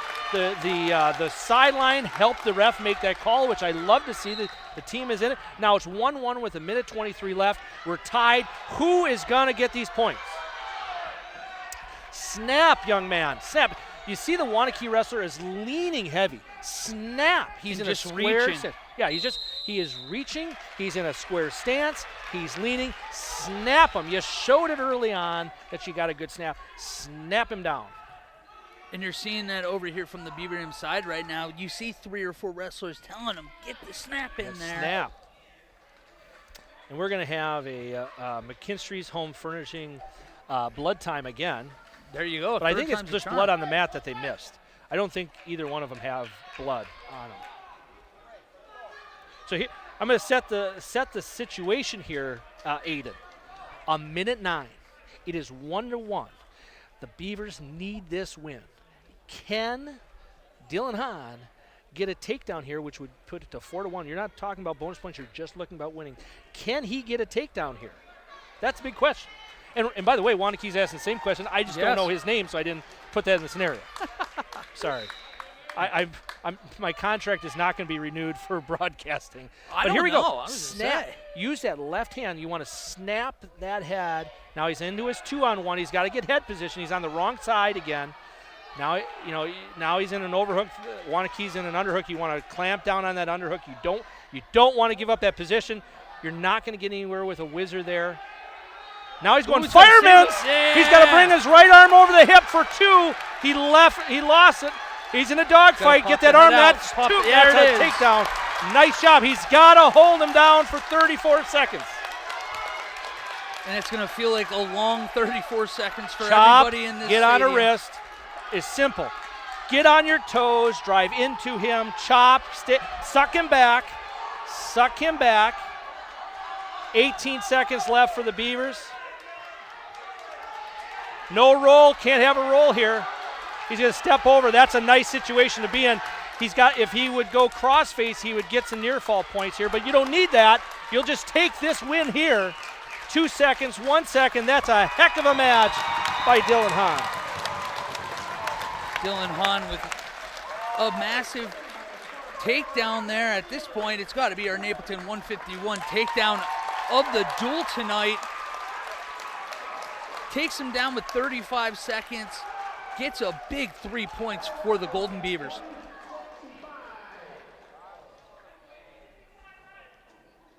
And now we're leaning more into the strength, that experience of this Golden Beaver side. And within 10 points now. Yeah, it's so huge for the Beavers because now you're looking at, this is like when you're playing euchre and you've got Bowers coming. Yes. Like you like the chances. Dogs in the chamber here. Now, I know depending on who's listening, they may not have any idea, but you feel like you got a left, you got a right, and you got an ace back. And that's no disrespect, but that's just how these guys have wrestled for the Beavers all year. Big opportunity here to shrink that lead even more. We're really expanding our viewership by talking euchre now. What did you say? We're really expanding our viewership here by talking euchre. If we throw in some sheep's head, I mean, around here, I was going to say, we're playing right into the demographic. It's a Friday night, man. It's euchre night, right? It is euchre night. We're playing euchre here with the Beaver Dam wrestling team on Daily Dodge TV right now. Nice shot. Nice outside single leg. Bring it up to your feet. Dump it back down. Nice job. 1:44 was at that left in that match, or left in the period on the takedown. Now he goes right into a half Nelson. That kid almost stacked himself up. He's got it so close to his body, though. He's got to readjust his chest a little bit, get his chest back a little bit, but that half is so deep. He's too close to his body. His chest is too far over. He's got to readjust. Sink the hips. Yeah, sink your hips, get your chest on his chest. There you go. That was big. There you go. Readjust, take him over that. Well, now he's going to go parallel and lock in a Saturday night here, potentially. That's not going to happen. So he's not going to get that. He's got a half again, though. But really, the official should have given the 4. If I'm Waunakee, I'm yelling that was near fall there, but now it's delivered there. So he's up 7-0, under a minute to go. So what we talked about earlier with Beaver Dam not giving up pins, this is where Waunakee, you can't give up pins. But he's in a cradle, and that's a big 6 there is cutting it down. 31-27 now for Waunakee. And you can feel the belief not only growing here from the fans in front of us to our right, but you see that with the Beaver Dam wrestling roster and the coaching staff as well right now. Okay, so 175. Landon Groh, who's had a fantastic year so far. Beavers are hoping he has another fantastic match in him here. They need him. Okay, so setting the stage here. 31-27 on the scoreboard, down 4. He's got his older brother behind him. He's got Vitens behind him. So, you know, you got guys that you want. For the Beavers, you'd like to get a pin here so that you can start building a lead slowly but surely with 2 of your heavy hitters yet to come. So gets a quick takedown in 10 seconds into the period.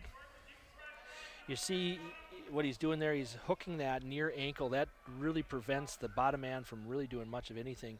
It required Waunakee to do a short sit just to get that leg out. Now he's got to get to work. Groh's looking for that half, and I tell you, half Nelson's the first move you learn as a youth wrestler. But boy, oh boy, does it work. Yeah, I mean, there's a reason why it's taught so well. Yeah. Minute 10 left here in the first. There are guys that sit on a high half from that position, and that's their ride because they're so tough with it. So, again, if you want to be a good wrestler, a great wrestler, you don't need the fancy moves. You don't need an arsenal of 100 moves. You just need to be great at a few things. All right, so 55 seconds left. Beaver Dam is riding here. By the way, Beaver Dam's going to have choice in the second period. So he's breaking him down, 51 seconds. You'd like to open him up to try to get a turn. So hooking that ankle, he's going to pull that towards him.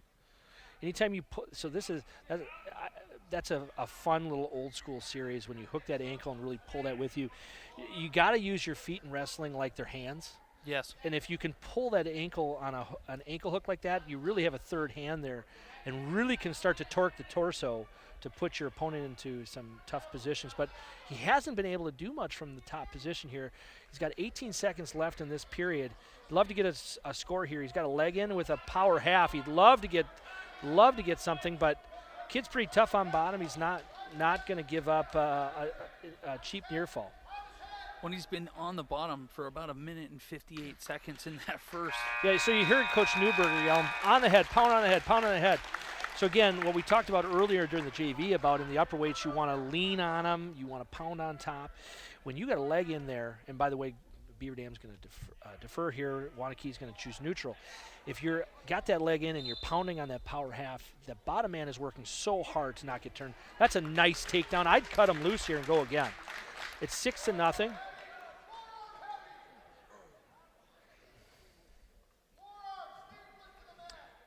He's going to keep him to the mat, but you know he's got at some point here he's going to have to get a turn here. It's 6-0. He's gotten 2 takedowns in less than 20 seconds of wrestling. yes, you want to secure the win, and yes, you want to. But Waunakee is going to do exactly what Beaver Dam did earlier. They're going to ball up on bottom with every intention of not to get pinned. And so if you're not able to get an arm bar laced, if you're not able to get some of your typical stuff, then it's okay to wrestle from your feet. You've shown that you're stronger there. If you obviously pin's number one, but the next best thing is a tech fall. Absolutely. Does that make sense? Yeah, and you mentioned it earlier. Beaver Dam at that point on the bottom, for like Waunakee is right now, just trying to minimize the damage right now.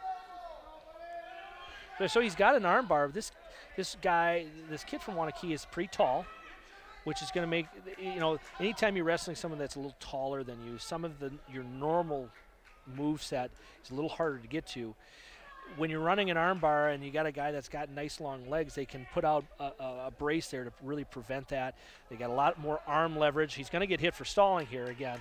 But again, this is no different than what happened earlier at 126 pounds when, Johnson went down. Oh, nice, nice. So nice movement there. He kind of suckered him into position there, caught him napping. Remember what I said, if you're tough on one side, you're weak on the other side. That's when you jump over and take the side, and that's a big win.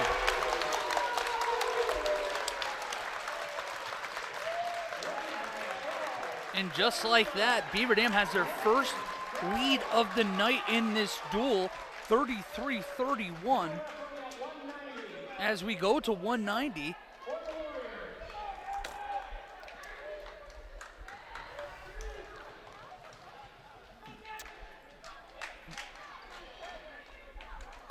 The Beaver Dam Unified School District is committed to its strategic plan and actions that result in growth and achievement for students in our community. For more information on the school success plan and the strategic efforts grounded in supporting academic excellence and social emotional fortitude, please visit our website or contact your child's principal. And ladies and gentlemen, Gavin Vitens is coming to the mat. Oh boy. And, this has been a wrestler for the Beavers that he's had a really nice season so far. Been able to lean on him whenever you need that big win. They have been, and this wrestler's a tough wrestler. Physically, they look very similar in terms of build and muscle mass, and obviously coming through that Waunakee football factory plays a role here. So this should be a good match. But again, if you're the Beavers, you're up 2 with 2 of your best wrestlers wrestling. One here and Mason Grove coming up next. So again, you're going to know exactly, if you're Mason, you're going to know exactly what you need before you step on the mat coming up. And I tell you, Gavin can do his teammate a whole lot of help. Make it a lot easier. Make it, with what he does here. So again, up 2, a minute left, up 2 on the team score, 0-0 here so far, a minute 5 left in the first period. You saw it earlier before they did lock up here. I love Gavin, how twitchy and fast his movements are. He's not stationary ever. He's always in that good position. Well, he's no doubt a great athlete. And a lot of us watching in the stands wish we had those physical gifts when we were in high school. You ain't kidding. Just a very talented wrestler, and I've mentioned him many, many times before. Just an awesome guy, awesome kid, great student. He's going to excel at whatever he does. But I would love to see him excel in this match here and find a way to get a big win. Ooh, both guys went to shoot. Oh, 2 bulls just locked horns there and finished in a neutral spot. It's like your elk back in the woods right there. You got a couple bulls just locking horns. And 17 seconds, an opportunity for one of these guys to take a lead into the second.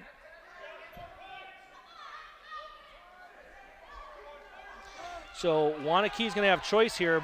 Big shot here, nothing, circle. That's okay. So we're going to end this period even at 0, no score. Waunakee's going to have choice.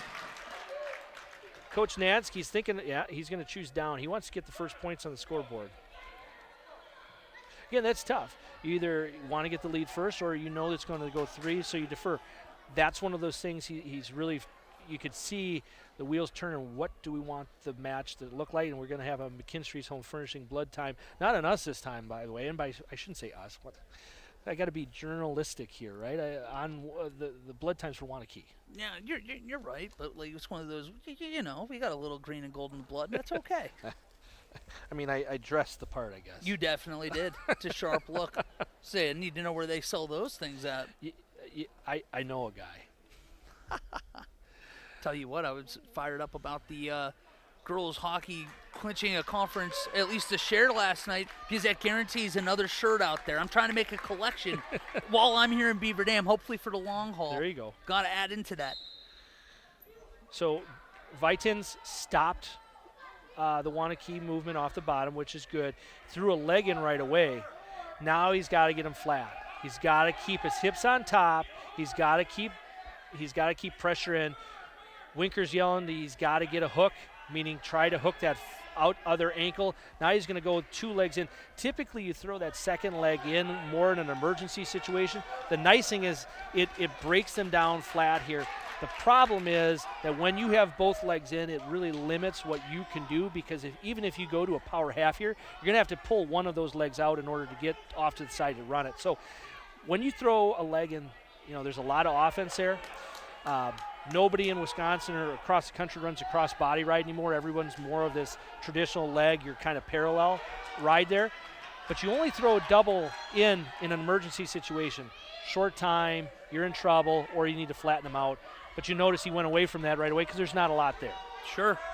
As he was trying, it looked like, for a second hook in the half, and now trying to. He's got to get back behind. Yep. Get back behind. Get back behind. So he didn't go all the way behind, but he hooked that ankle right away, and that kind of bought him some time. But he's off him. He needs to get more pressure on him. He's ridden him out for 1:20 so far, going back to that leg, get off the crossbody, kick the hips over. Yes, there's points right there. That was an aggressive leg right over, and he's putting himself in position to get a pin there. That shoulder did come up, so it's going to be hard there. But he's done an incredible job riding here. He's got a cross face. Stay there. Okay, now get your arm back. It's still holding 4. So here's the deal here. He's up 4-0. I would choose top again. I'm not choosing down. I'm not choosing neutral. I'm choosing top. Don't give him a chance to lose they're gonna choose down. Okay. Well, you rode him for 2 minutes. Yeah. But I mean, there would have been a lot of reason to choose top there. You just rode him out for 2. You had him on his back. You dominated him there. However, if they feel pretty confident in the down position, that's why they have to. Nice sit out there, right to his feet. Easy takedown. Now, what you got to be worried about if you're Beaver Dam, we cannot be locked up. We cannot get thrown. We're up 5-0. Yeah, stay on a leg. That's exactly where you want to be. Don't want to be in wizard position. That's a nice takedown right there for 3. So you're up 8. And now you're looking at those major points. Now you're right now, if the match ended right now with 1:38 left, if it ended right now, you're in a major decision. That would be 4 points for Beaver Dam. That would put them at 37-31, the best that Waunakee could do would tie. So you need to at least maintain the major, and they're going to let him go. So now it's back down to 7. So Gavin needs to work here. He needs another takedown. If he can get to bonus points, then Mason just goes out and not get pinned, and it's over. Yeah, so he's got to get a takedown here, and you don't want to force anything silly because obviously you want the win first. You got to have the win. But again, you'd like to get to a major to put this duel out of somewhat in a tough position. They took him down 11-1. Now you're looking for a tech? Is that what we're trying to do? They must be, because a tech would put this match out of reach, but he's up 9 with 49 seconds left.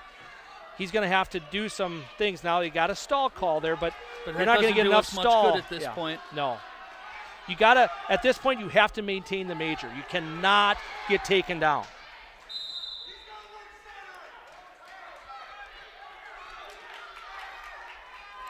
Jason Newberger over there saying no ties, because the only way you're going to get beat now is if you get thrown to your back. but you want to stay in this major decision situation, get out of the ties. Yeah. If you end up in a tie on accident, you want to circle away from it. 15 seconds left here. There's a stall call, but that's not going to do a whole lot because you're going to go up 10. And so he's going to finish up 5 seconds left here. He's going to end up with a major decision here. He's going to end up with a major decision, which is going to take the Beaver Dam lead up to 6.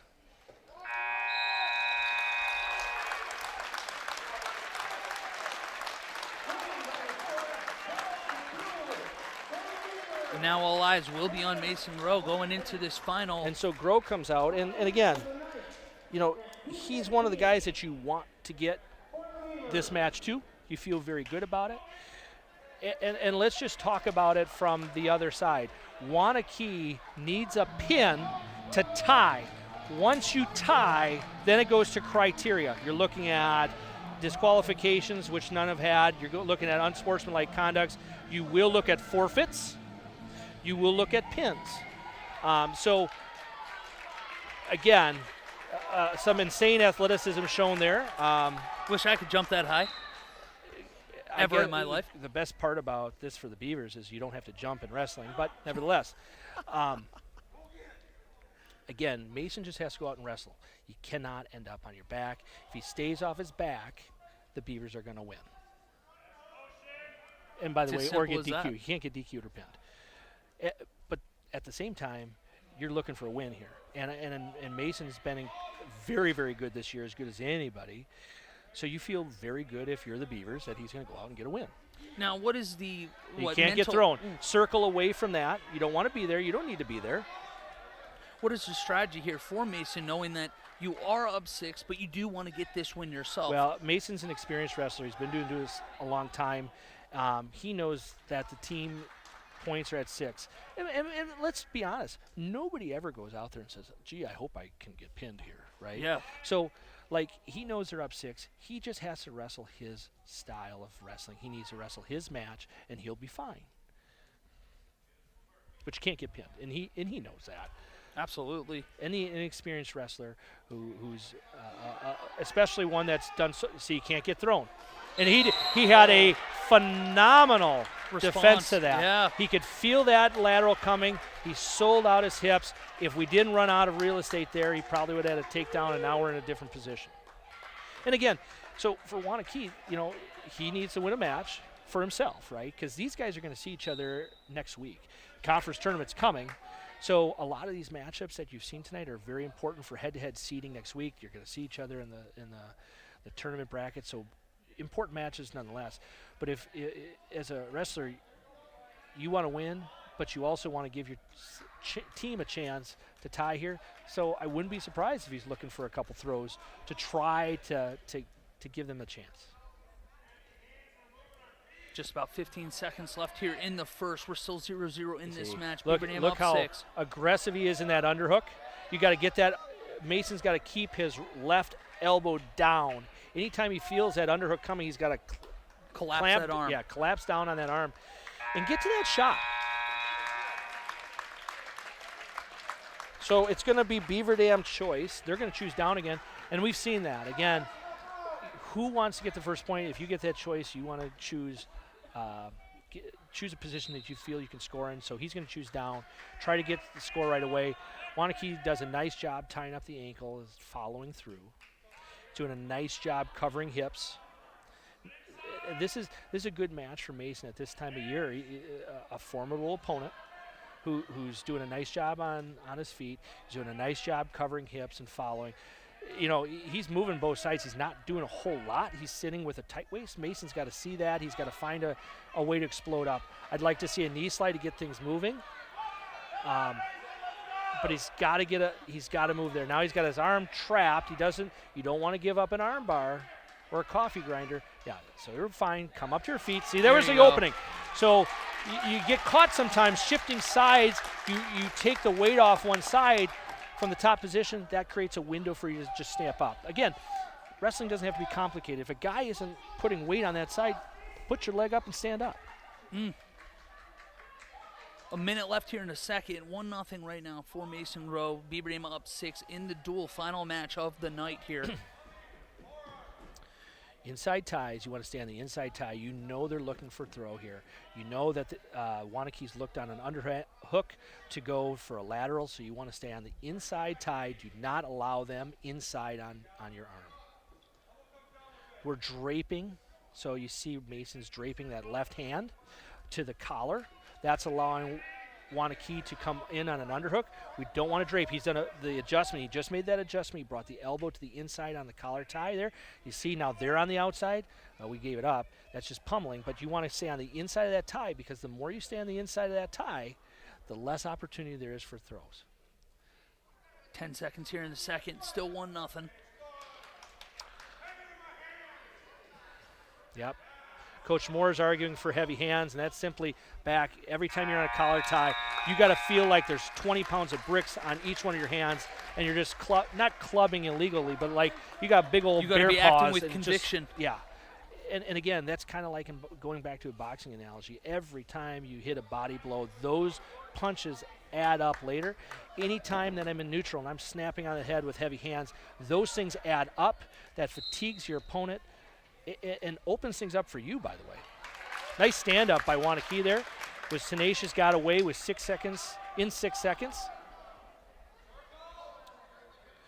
So now these guys both are going to have to score to win the match.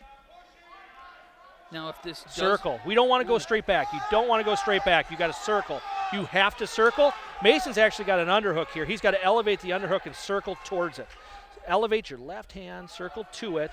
But it's hard because he's got his other arm trapped here. It's a double overhook lateral situation. You don't see this very often. He cannot push in. He's looking for an inside leg trip to go over the hip. Mason's got to circle to his underhook. Circle to his left. Stay low. Circle to his left. Circle to his left. Create an angle. Then he can get to a proper body lock. Just 1 minute left here in the third now. Circle to your left.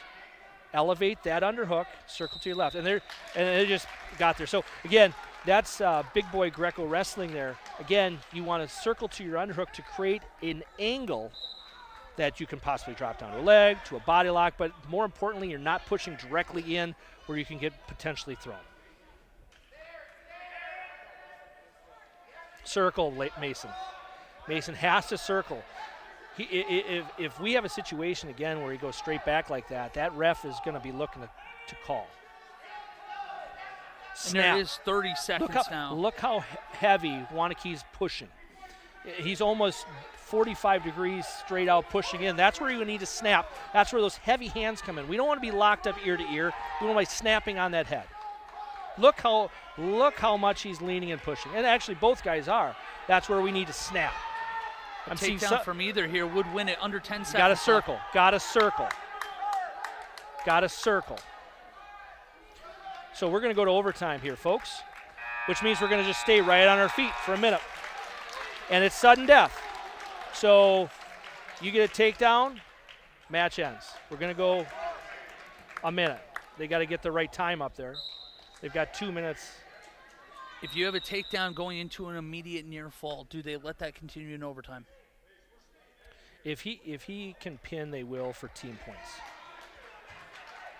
So it would be very unlikely at this point for Beaver Dam to lose this duel or tie this duel. Yeah, unless you need it, most guys finish and then let them roll over and go celebrate with their teammates. It's typically what happens, unless, of course, you need it. I'd love to see those heavy hands that Coach Moore was yelling about that would open things up. Now, if neither guy scores here, now we're going to 30 seconds from the down position. Circle Mason. He's looking for a trip, so you have to circle out of this. Circle, circle, circle. 20 seconds.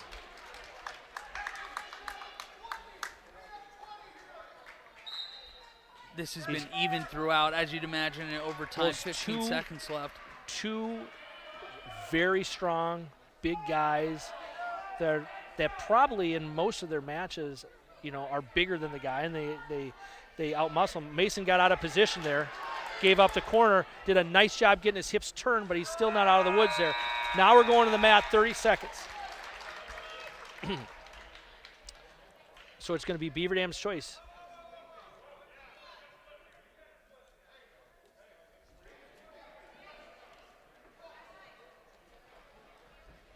So again, we are going to 2 30-second periods. You have the choice of top, bottom, neutral, defer. So need that quick And escape he's going here. to, so okay, here's the situation. He's going to choose down with his choice. He's going to choose down with his choice. So here's the deal. And the coaches He are telling needs him to 30 score. now. If Yep. he gets ridden out, the other guy is going to choose down, and if he gets away, the match is over. Now, they'll wrestle out the whole 30. So that's the other thing. They wrestle out the entire 30 unless there's a pin.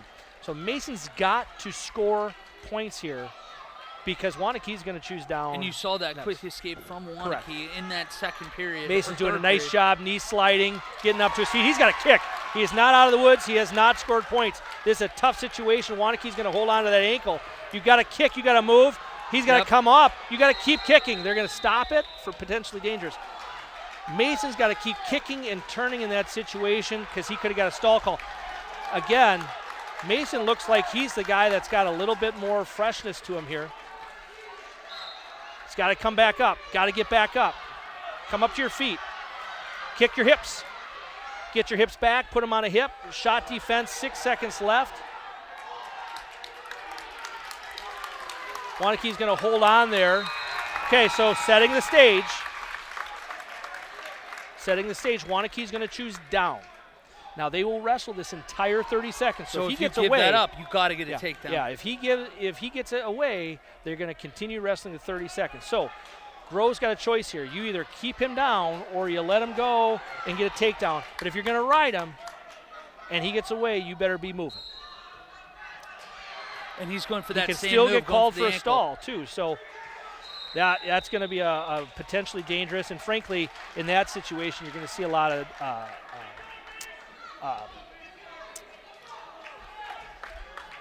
forget it. My question for you, what's to not say, hey, let him up here because they're going to get the tiebreaker anyway. Yeah, but then there's no stall call on him, so he could literally run away from you. So it's a desperation situation. He's going to get away. So 18 seconds. Mason's got to attack. He needs a takedown to win. He's got to lift that up. That's desperation. He didn't have anything. He's going to lose. Out of gas, I think. But important thing here to remember, Beaver Dam up 6, so they are going to win the duel here because this went to overtime.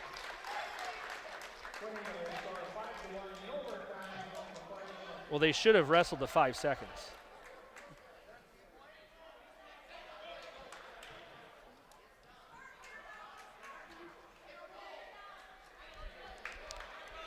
See the frustration a little bit there from Mason. Well, I don't know what happened there. They have to wrestle the 30 seconds out. I don't know if they thought that the match was over or not, but they have to wrestle it out.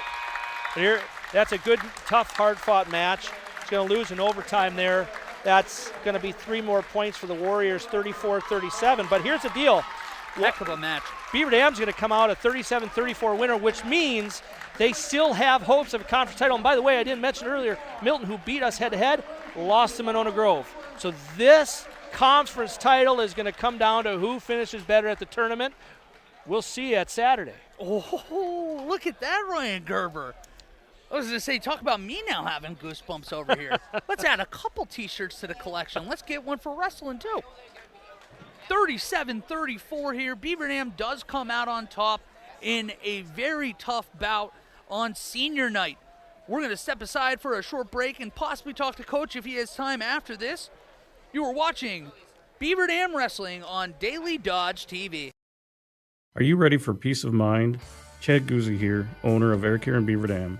If you're tired of unexpected repair bills, you want to sign up for our Total Care plan. It ensures top performance and prolonged life of your heating and air conditioning equipment. Air Care's Total Care customers receive annual inspections as well as a reduced maintenance rate plus a 10% discount on all service repairs. Air Care, big enough to serve you, small enough to care. 920-356-8860. Are you ready to score big on home comfort? Cheer on our area athletes with McKinstry's Home Furnishings. From plush recliners to luxurious sofas, stylish bedroom sets to cozy area rugs, and all the accessories you need to make your home a winner. Whether you're outfitting your man cave or upgrading your living room with MVP style, McKinstry's has you covered. Game on with McKinstry's Home Furnishings, where winning starts at home. Year after year, McKinstry's. Cheer. Now cheer louder. Any accomplishment worth doing is worth doing with all your heart and soul. The entire team at Hometown Glass and Improvement knows that dedication, time, and respect can lead to greatness. When practicing free throws, running for a touchdown, or installing new windows and doors, it is commitment to something larger than oneself that creates a legacy. So keep cheering for your hometown team. Hometown Glass and Improvement online at hometownglass.com. Jerry's Automotive in Beaver Dam is a champion of our local schools. Team up with Jerry's Automotive by pumping your gas at their Spirit Pump, where 2 cents of every gallon is donated to a local school each month. Jerry's Automotive also provides exceptional vehicle service and repairs and a great selection of convenience items. Visit Jerry's Automotive Center WI.com and on Facebook. Jerry's Automotive, 700 North Spring Street in Beaver Dam, across the street from Beaver Dam Food Pride. There's power in your smile. It can make or break a day, start a conversation, even double a dose of courage. Columbus Family Dental is committed to protecting your grin ear to ear. Young and old, orthodontics to cosmetics, we're here to make it that much easier to share your smile.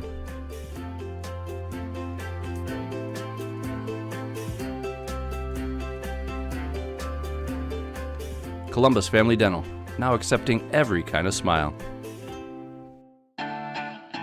The gang's all here. Chris, Adam, and Abby Klodowski, here to say Klodowski Real Estate is honored and grateful to have been voted Dodge County's best real estate firm, best realtor, and favorite realtor for 2024. We love living and working in Dodge County, all of the wonderful people we serve, and the opportunity to give back to our community. Thank you, Dodge County. Thank you. Klodowski Real Estate, your trusted real estate advisors.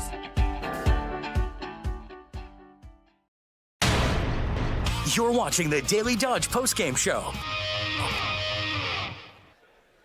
And we're back here with the Daily Dodge Postgame Show. The Beaver Dam Golden Beavers defeat the Waunakee Warriors 37-34 and keep their chances at a conference championship alive with a big dual meet win. I got Coach Winker here, as well as a couple guests to talk to a little bit later. But first, Coach, just talk about the importance of senior night, winning on senior night, and then, of course, having your senior successful on senior night. Well, I mean, they've put in a ton of hard work, blood, sweat, and tears over the last 4 years, and you always want to send them out having a positive memory on their last night, last duel in this gym. Tremendous effort throughout these 4 years for all those guys to send them off in an exciting duel tonight, especially with a win.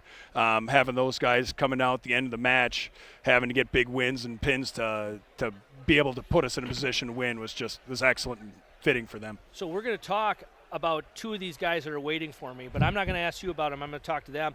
I do want to highlight a couple guys because you had some big matches, even in matches that weren't wins. And I want to start with Liam Surface down at 113 pounds. He wrestled a very good wrestler. You could tell what the strategy was going on. We talked about bonus points all throughout the match. He gets a tech fall, and normally it's like, oh gosh, you got a tech fall, you lost by 15. But talk about how big of a match that was for the team. Well, anytime you can give up less than 6 points when you're outmatched and handily outmatched, it's a good thing. I mean, we ended up winning by 3. That match alone, there's 1 point. If we look at 126, where we only gave up a major, we're down by 13, I think, in the third period. And we managed to keep it with only a major. We didn't end up giving up the tech. There's 3 points right there that we saved for the team.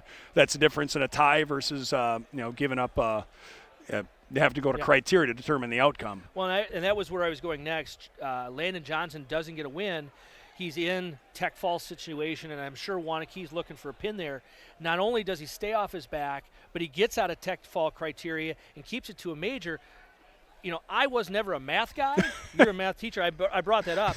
But Surface saves a point. Johnson saves 2. What does that tell to your team about that kind of effort? Well, it's what we talked about. We got done. Everyone in this lineup fighting for each other, believing in the guys in the room, knowing that everybody's in there, giving their working their hardest in the practice room. So when you go out on the mat, they trust each other to give everything they have. It was kind of fun.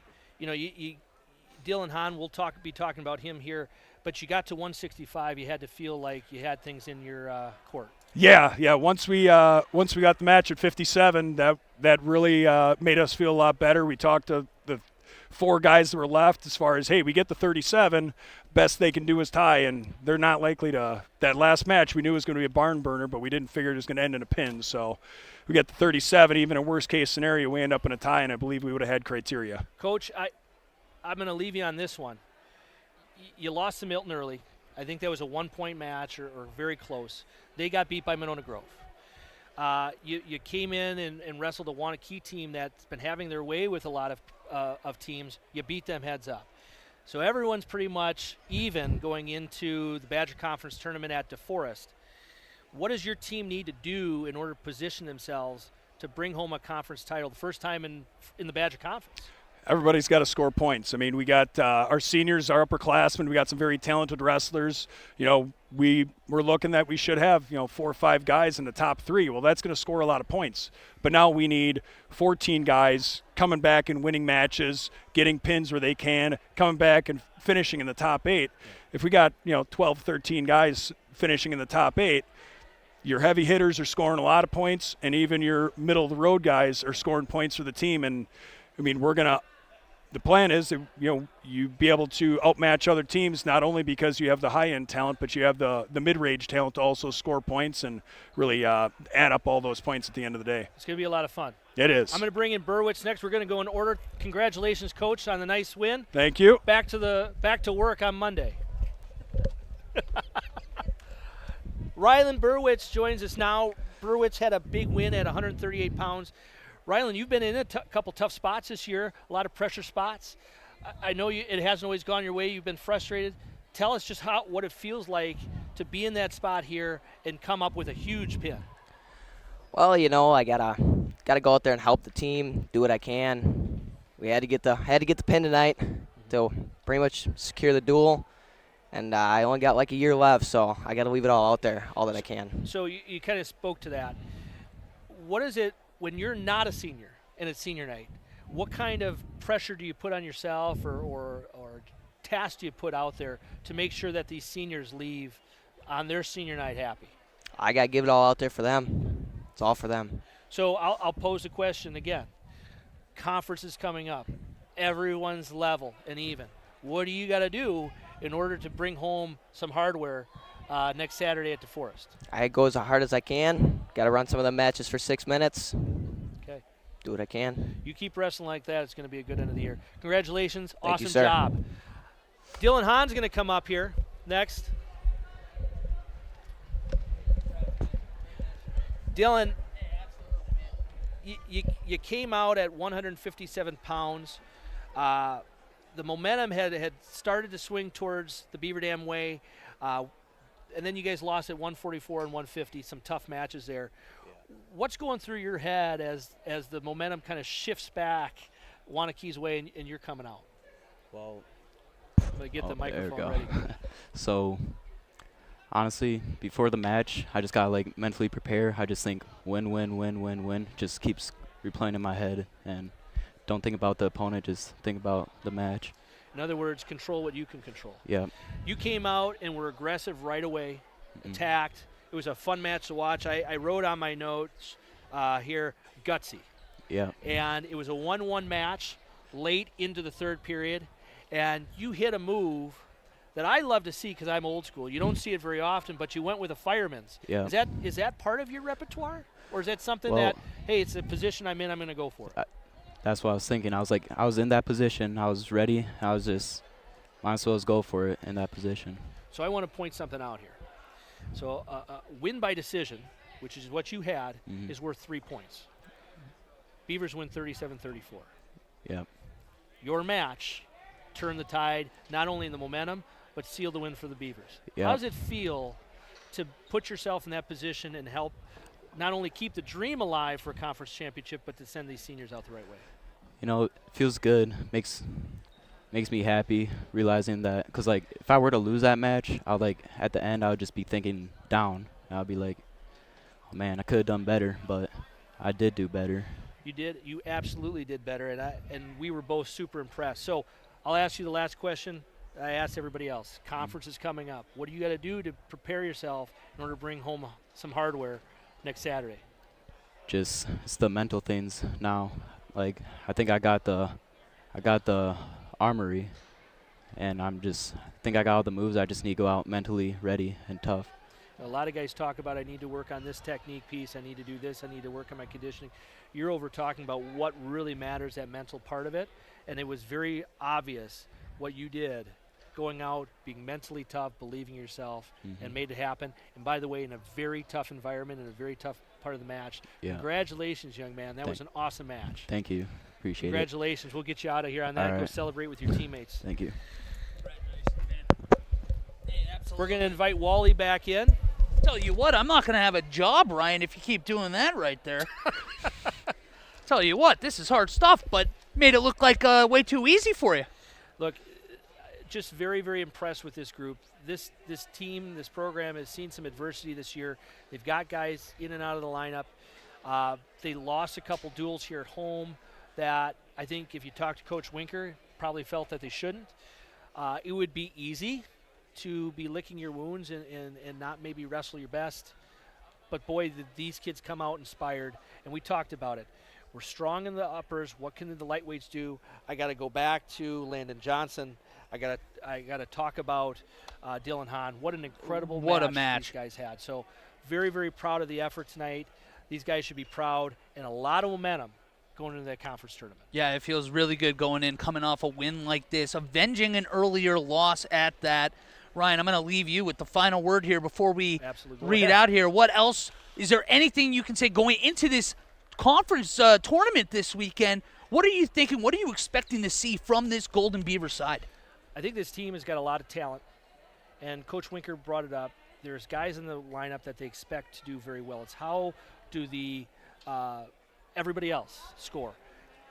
You know, you can be in a stacked weight class, you can get a low seed, but can you score points for the team? That's going to be important. And I'm going to go back to something I said at the beginning of the telecast. Ask yourself this question: what did I do extra today to make myself better tomorrow? Every time these guys walk out of the practice room, they should be able to answer that question. And if they can do that, it's going to be a very, very exciting end of the season. Well, there you have it. From the man himself, Ryan Gerber. As always, I appreciate you coming Thanks, up Wally. here, talking with me. I feel like every time we do this, I learn more about this great sport. And I'm hopeful we might have more T-shirts coming out. Conference championship, big day coming up. So very excited for that. But thanks again, Ryan. And thank you to our wonderful videographer, Aiden Voigt, who's fantastic as always today. Want to remind you guys that high school wrestling on Daily Dodge TV is presented by Columbus Family Dental, Hometown Glass and Improvement, and the Beaver Dam Unified School District. Excuse me. I'm fumbling all over the place. Sorry, we get to the end of the day. It's weekend. Everybody's excited coming off a win. But make sure that you make Moraine Park Technical College your first choice for an education tailored to your success and growth with campuses in Beaver Dam, Fond du Lac, and West Bend. Visit morainepark.edu/first choice. High school sports on Daily Dodge TV is also presented by McKinstry's Home Furnishings, Columbus Family Dental, Hometown Glass and Improvement, Kladowski Real Estate, Slumberland, Pizza Ranch, Park Village Shopping Center, Richards Insurance, Preferred Dental Partners, Napleton 151, Fox Brothers Piggly Wiggly, Gruber Law, Air Care, Jerry's BP, Silica 4-Year Home, Moraine Park Technical College, Beaver Dam Unified School District, White Construction, and Spartan Flooring. That's going to do it for us here at the Beaver Dam Fieldhouse. 37-34 winners tonight. The Golden Beavers have a chance to win yet another conference championship coming up. This was high school.